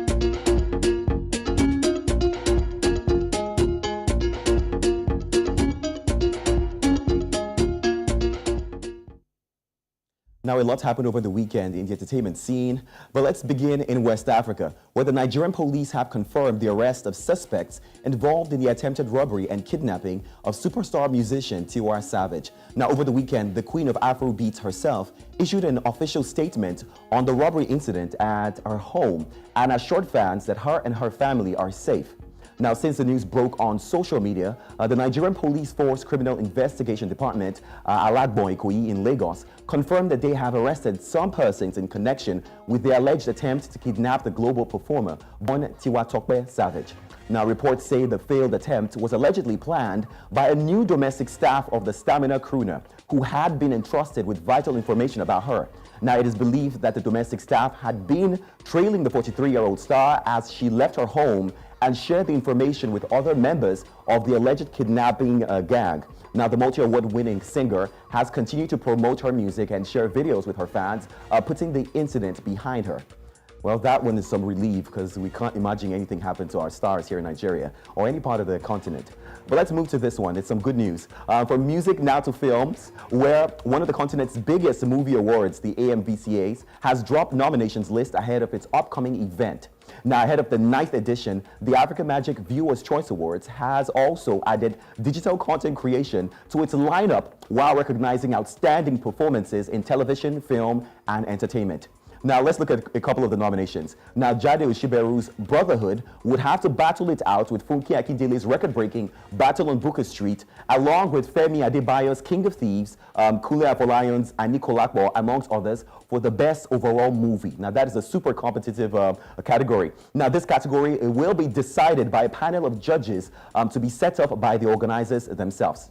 Now, some other categories are open for the public to vote their preferred nominees. Now, let's give an example. The Best Actor in a Drama, where Chidi Mokeme, who played a role in Shantytown, Blossom Chukwujeku, who was, of course, an actor in The Trade, along with Daniel Etim, Femi Adebayo, RMD, Toby Bakare, and 2 others are up in that one for, of course, Best Actor in a Drama. Now, let's look at Best Actress in a Drama. That's also another very competitive category, where Bimbo Ademoye, Inidima Okoji, Ini Edo, there's also incredible Osaze Godaro, Ise Ikwetem, and 4 others will be going head-to-head. Now, that is another super competitive category. Fans would also have to vote for the Best Actor in a Comedy Film. Now, that one, we see Brother Shaggy. He secured 2 nominations within that category, of course, for 2 different films. There's also Chinedu Ikedieze, of course, of Aki and Popo. Let's not forget Kunle Idowu, Nedu Wazobia. There's also Inke Mowo, of course, Nosa Folabi, popularly known as Lasisi, amongst others. Now, that is competitive.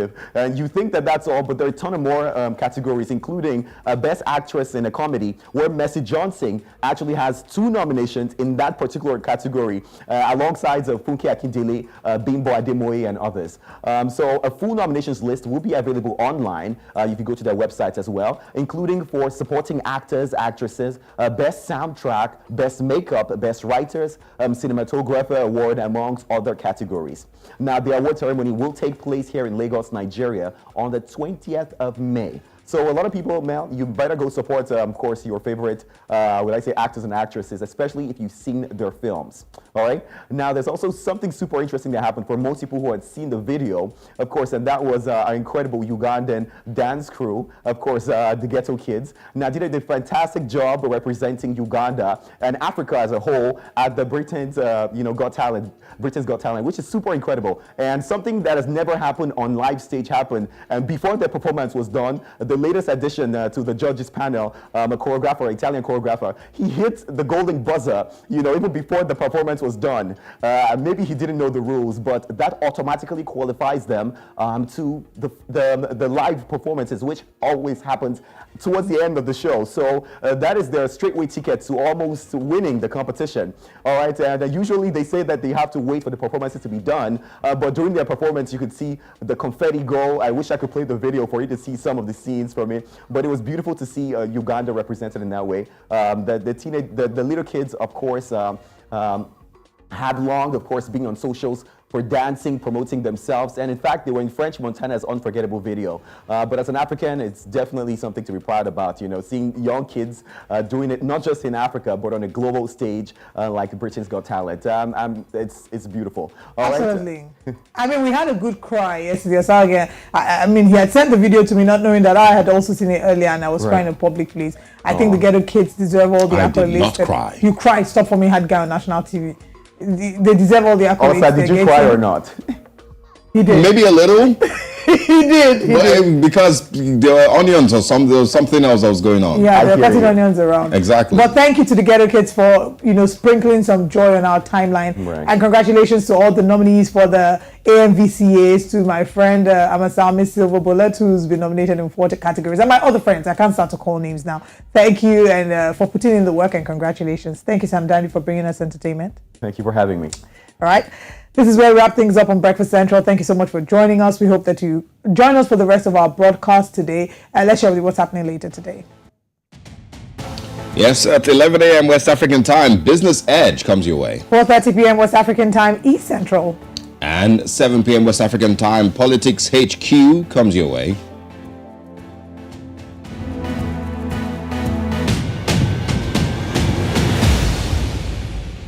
It's been a great show. Thank you so much for joining us. As we wrap up and head out of the studio, I'd like to say very big shout out, or send a very big shout out to one of the most phenomenal human beings that I know, Adedakbo Akintoye. Happy birthday, and thank you for being such a wonderful person. Until we come your way again, my name is Olive Emodi. And I am Osaoge Ogbawa. Feels good to be back to work, and we wish you a great week ahead. See you again tomorrow on Breakfast. Feels good to have you back. See you again tomorrow. Peace out.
Our youth are the most important national asset that we have. Did you hear the stories of Africans who fought for their independence, bringing a wave of 30 free countries in just 10 years? Did you hear of the heroes who fought battles that are just like yours? They courageously marched against bad governance, police brutality and oppression, You're not the first in these battlefields. Amazon is in green. Camacho Quinn second from the left. The Olympic champion's been left a little bit at the start by Armstrong. Those stories may be hard to find in the mix of foreign parity, perspective and agenda, but our stories will definitely find future generations. The fearless generation of tomorrow will know the battles that we are fighting and the giant strides we're making in technology, art, music, movies, business and more.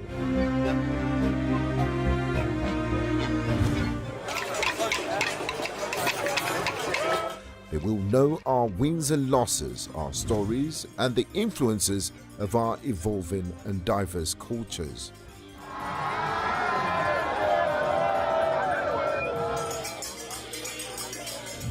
They'll learn from our mistakes, appreciate our progress, and build on successes. With our stories and their relentless ambition, we will be one step closer to the Africa of our dreams. Because whatever happens today across Africa, News Central will amplify those stories that define our times. News Central Television. We are Africa First.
News Central TV, Africa's #1 storyteller, has come with the best of both worlds. With a combination of news app and live TV, we ensure that you keep track of the latest headlines, breaking news, and in-depth analysis from professional journalists from around the continent.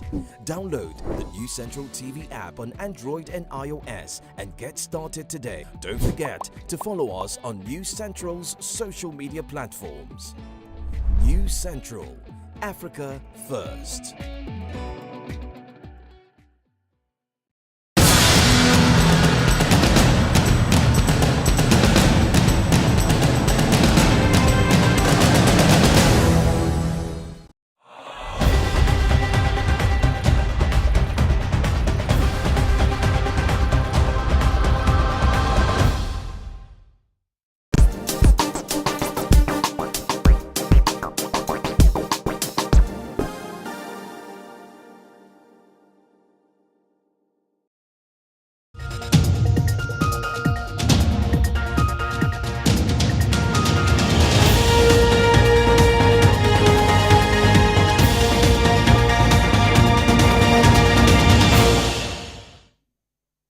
Hello and welcome to News Central now on News Central Television with me, Blessings Masugu.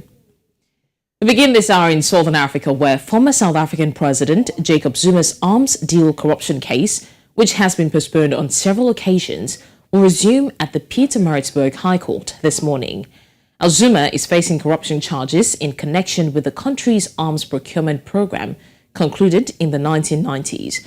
According to the National Prosecution Authority, the NPA, the case has been delayed due to the former president's legal bid to have the case's lead prosecutor, Advocate Billy Downer, removed from the case. Now, Zuma is accusing Downer of the bias and has since instituted private prosecution processes against him after accusing the senior prosecution of leaking his medical report to News 24 journalist Karen McGon. It is likely that an arms deal case will once more be postponed, pending the outcome of Downer and McGon's application.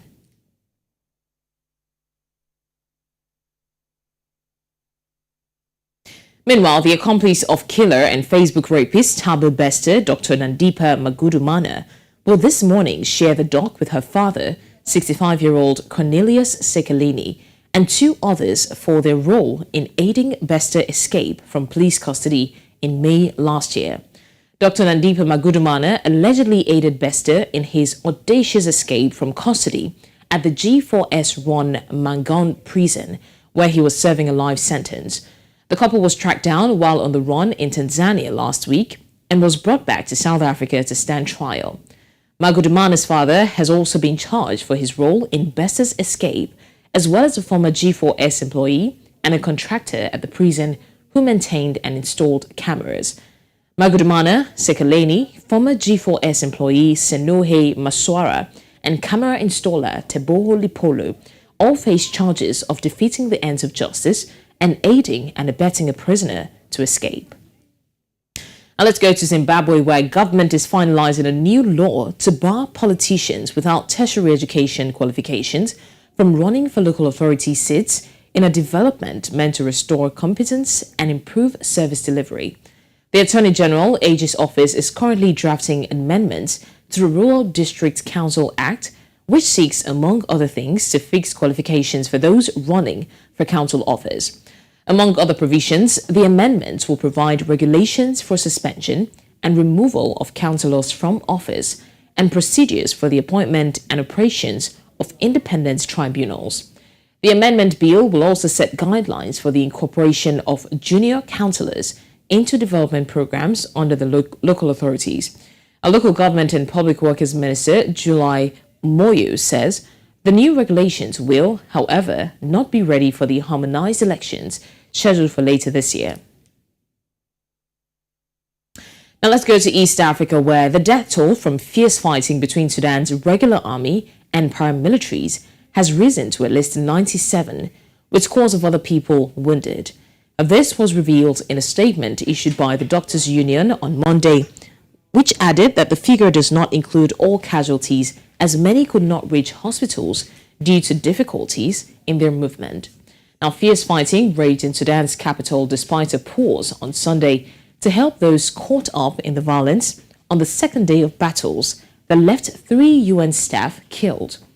Doctors say hundreds are injured, while the World Health Organization warned that several of the 9 hospitals in Khartoum receiving injured civilians have run out of blood, transfusion equipment, intravenous fluids, and other vital supplies. Meanwhile, the World Food Programme has announced that it is suspending operations in the country following the death of 3 of its staff. Battles between powerful armed forces and rapid support forces have sparked international outrage and regional concern, prompting Egypt and Chad to close their borders. Violence resumed in nightfall on Sunday, with Sudanese hunkering down in their homes, fearful of a lengthy conflict that might plunge the country into a further disarray and derail long-held aspirations for a civilian-led democracy transition. At least 97 people have been killed in the violence that began early on Saturday. Still staying in the country, Kenya Foreign Affairs says at least 3,000 Kenyans are stuck in the Sudan fighting. Mutua says government is in communication with the national carrier, Kenya Airways, in a bid to try and evacuate them once things cool off. Kenya's President William Ruto has asked regional leaders to take a firm position on the Sudan crisis to restore peace in the country. A fighting between government forces and the Rapid Support Forces, RSF, continued on Monday despite pleas by the international community to warring parties to cease fire. Coming up on the news, Burkina Faso government defends national mobilization. We have the details in a moment.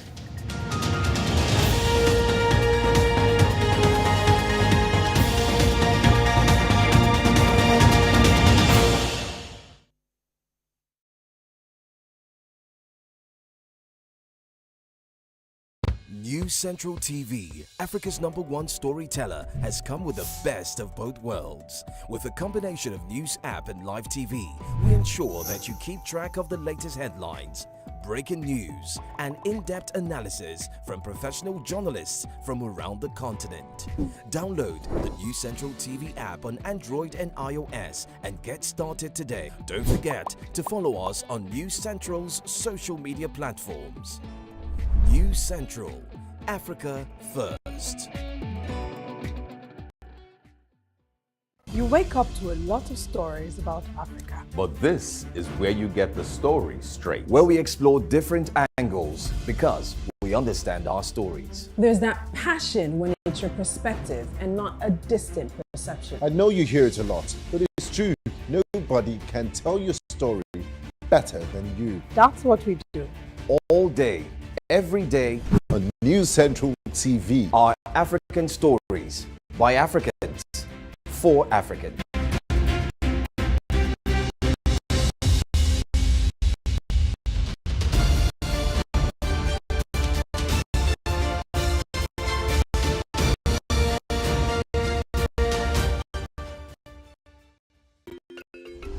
Africa is rising. Again, we hear our sounds echo on the other side. Afrobeat and Afropop reinvented, hip life brought back to life, new energy infused into Kwaito and Kwela. Africa is balling.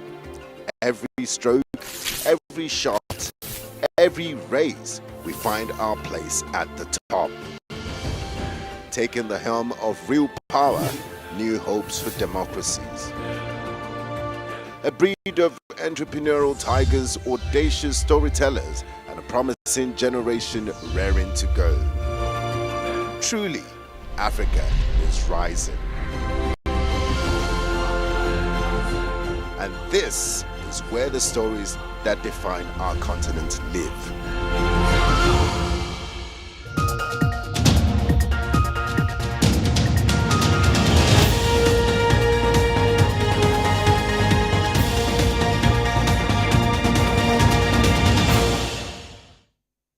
Many thanks for staying with us. News Central now continues in West Africa, where Director of Military Justice of Burkina Faso, Francois Yamiogo, has commented on the country's recent announcement of national mobilization.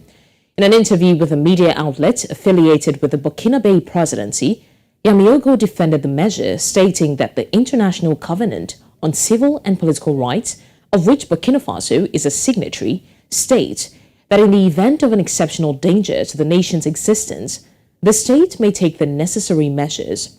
The universal mobilization was called last Thursday, soon before a major insurgent attack in the north of the country that killed 6 troops and 34 civilian auxiliary of the Burkinabe army. Selon donc la loi, la mobilisation générale consiste en la mise en œuvre de l'ensemble des mesures de défense déjà préparées. En général, la mobilisation générale est couplée à la mise en garde qui, elle, consiste donc en certaines mesures propres à assurer la liberté d'action donc du gouvernement, à diminuer la vulnérabilité des populations et des équipements principaux et à garantir la sécurité des opérations de mobilisation ou de mise en œuvre des forces armées nationales. C'est un cadre constitutionnel qui donne plus de pouvoir, plus de prérogatives au gouvernement de susciter, d'organiser et d'orienter les moyens en vue de faire face à un péril, en l'espèce, pour ce qui nous concerne, le péril terroriste. L'obligation générale telle que prévue dans nos textes emporte donc un certain nombre donc, de dispositions à prendre par nos autorités, donc leur conférant des pouvoirs, notamment celui de requérir les personnes, les biens et les services, le droit de soumettre à contrôle et à répartition les ressources au ravitaillement et à cet effet d'imposer aux personnes physiques ou aux personnes morales en leurs biens les suggestions indispensables. Now, the All Progressives Congress, the APC of Nigeria, has won a rerun governorship election in northern Kebbi State, while the vote count in another state was suspended due to procedural issues. Voters went to the polls on Saturday to elect new governors in Kebbi and Adamawa states, following what the Independent National Electoral Commission, INEC, described as inconclusive governorship elections on the 18th of March. The elections in Kebbi and Adamawa were to determine the winners of governorship races between the APC and the People's Democratic Party candidate, the PDP. In Kebbi State, INEC announced APC candidate Nasir Idris the winner with 409,225 votes, defeating his PDP opponent Aminu Bande, who received 360,944 votes. With the supplementary election in Kebbi, the APC currently has 16 governors, followed by the PDP with 9, and the Labour Party, as well as New Nigeria People's Party, with 1 each. We're still talking politics and still staying in that region. More than 100 Senegalese political and civil society organizations have joined forces to oppose President Macky Sall's third term. In a statement issued 10 months before presidential elections, the alliance urged Sall to follow the constitution and refrain from seeking what they described as an illegal and unconstitutional third term. The president, who has been in charge since 2012, has not stated his intentions, but he denies suggestions that his re-election will be unconstitutional. His biggest political opponent, Ousmane Sonko, was among several opposition leaders present at the coalition's formation. According to his organizers, more than 120 parties signed the charter of the F-24 movement of vital forces on Sunday. Le F-24 est l'œuvre d'une co-construction aboutie et inclusive qui regroupe l'ensemble des forces vives de la nation sénégalaise. Porté par 112 entités, le mouvement des forces vives du Sénégal F-24 est un cadre d'unité d'action des forces vives de la nation. Elle a pour mission de mobiliser les citoyens sénégalais pour obtenir, entre autres, le respect par le président Macky Sall de la Constitution et de la parole donnée et son renoncement à présenter sa candidature pour un troisième mandat illégal et illégitime. Libération des détenus politiques et la cessation des interdictions de manifestation. La création de conditions optimales et consensuelles d'une élection présidentielle apaisée, inclusive et transparente en 2024. Compte se dresser devant le régime en place pour s'opposer farouchement à cette tentative de confiscation du droit. Comme première action, le M24 invite les Sénégalais à se mobiliser le 12 mai 2023 pour une grande mobilisation contre la troisième candidature anticonstitutionnelle de M. Macky Sall. D'habitude, les plateformes, c'était soit c'était la société civile, soit c'était des politiciens. Aujourd'hui, c'est tout le monde. Aujourd'hui, on a vu les leaders de l'opposition se réunir aujourd'hui sur cette plateforme. On a vu aussi la société civile. Et vraiment, on est vraiment content que tout le monde puisse faire des concessions pour se retrouver sur une plateforme. Et Inch'Allah, ça va faire la différence.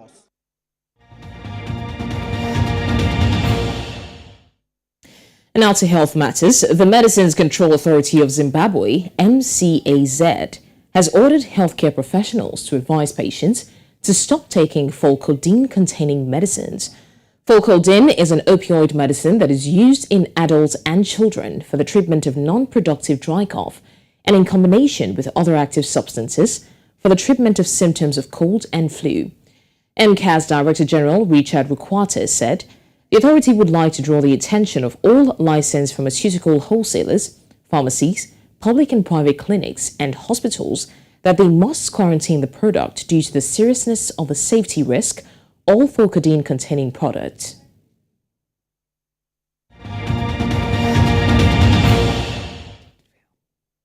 Still to come on the news, 4 people dead, 28 injured in Dadeville in Alabama. We've had the details shortly.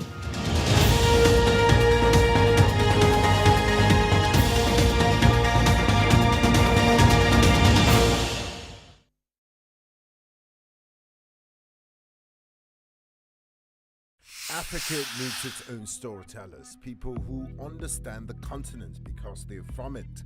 People who know that news is more than just a conversation starter, it's our stories. Because these stories run deeper than headlines and segments. It's about digging deeper to get the facts and telling the human side of every single story, not just the echoes from foreign headlines and perspectives. It's time to take back our narratives and share them in our voices. The birth of Africa's New Age reporting, and this is where it begins, right here at News Central TV, with stories that put Africa first.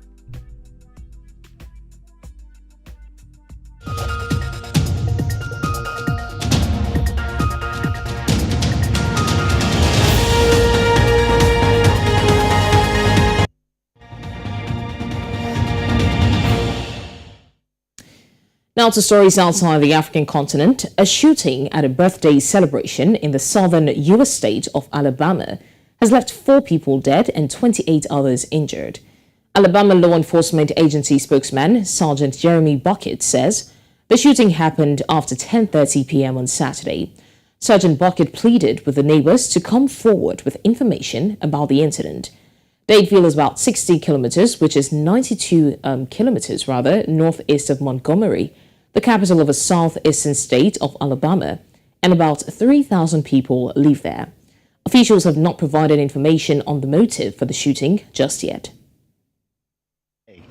There are still 4 lives lost. 4 lives were lost in the tragic event that occurred here in Dadeville. As far as the injuries, there are 28 individuals that were injured during the course of the incident. Some of those injuries are critical. They are in critical condition, and that's why it's so important, and we absolutely need everyone to continue to pray for those individuals to allow them to recover from what they're enduring. We've got to have information from the community. So if you are at home right now, or you know somebody that has any information about what occurred last night, I cannot stress this enough, ever how minor you think it is.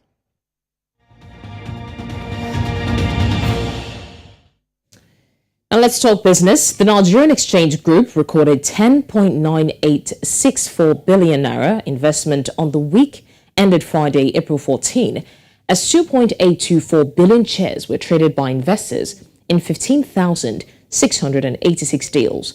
Nigerian Bourse opened for 4 days this week due to the Easter public holiday on Monday. This impacted on the volume of shares traded.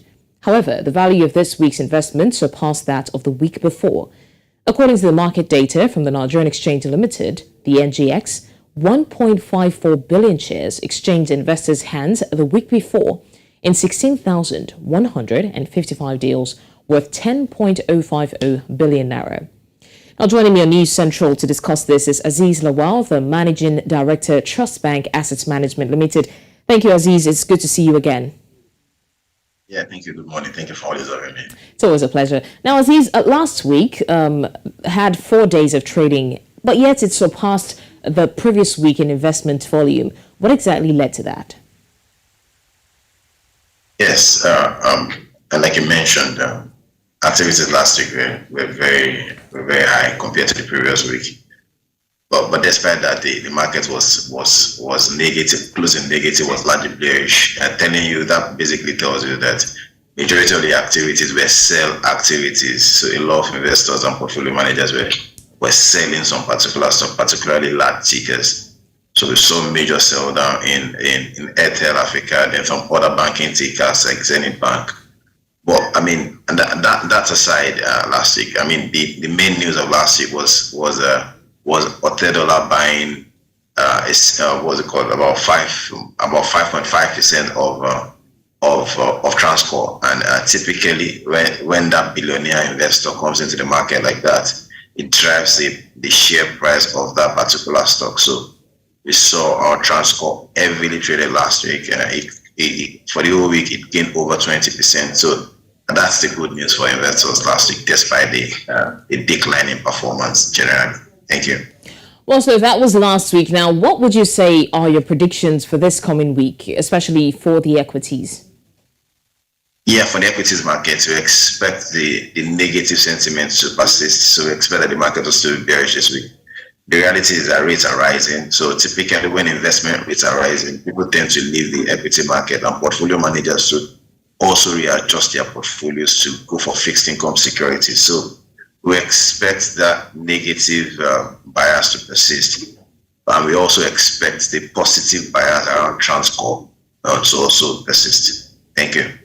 All right, and what about the bonds market? I mean, do you have any guardians to give our audience for the week? Yeah, thank you. Like I mentioned for rates, so it's the same thing for bond market now. So bond market, fixed income securities, if you have your money around fixed income mutual funds, it's a good time for you. Rates are rising. So for bond market this week, because of the depth of liquidity in the system, we expect rates to continue to rise because we expect market players to sell down significantly to fund their short-term obligations. Also, there's an auction going on today, bond auction. We expect across all maturities on offer for stock rates to go up. So for the fixed income market, it's a good time for investors to go into the market to enjoy high rates. Thank you. All right, Aziz Lawal, the Managing Director, Trust Bank Asset Management Limited. Thank you so much for always joining us. Yeah, thank you so much for having me. Thank you. Pleasure.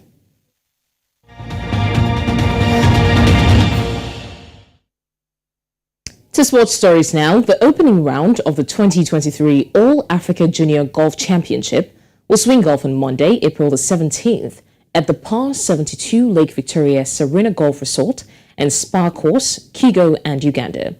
Now, over 90 players from at least 15 African countries were drawn for round one.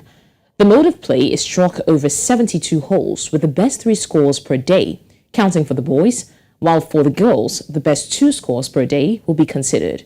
South Africa are the defending champions. The best 3 teams per gender will represent Africa at the World Golf Juniors Cup in Japan come June 2023. Still in sports, the Egyptian Club Association have released a statement warning fans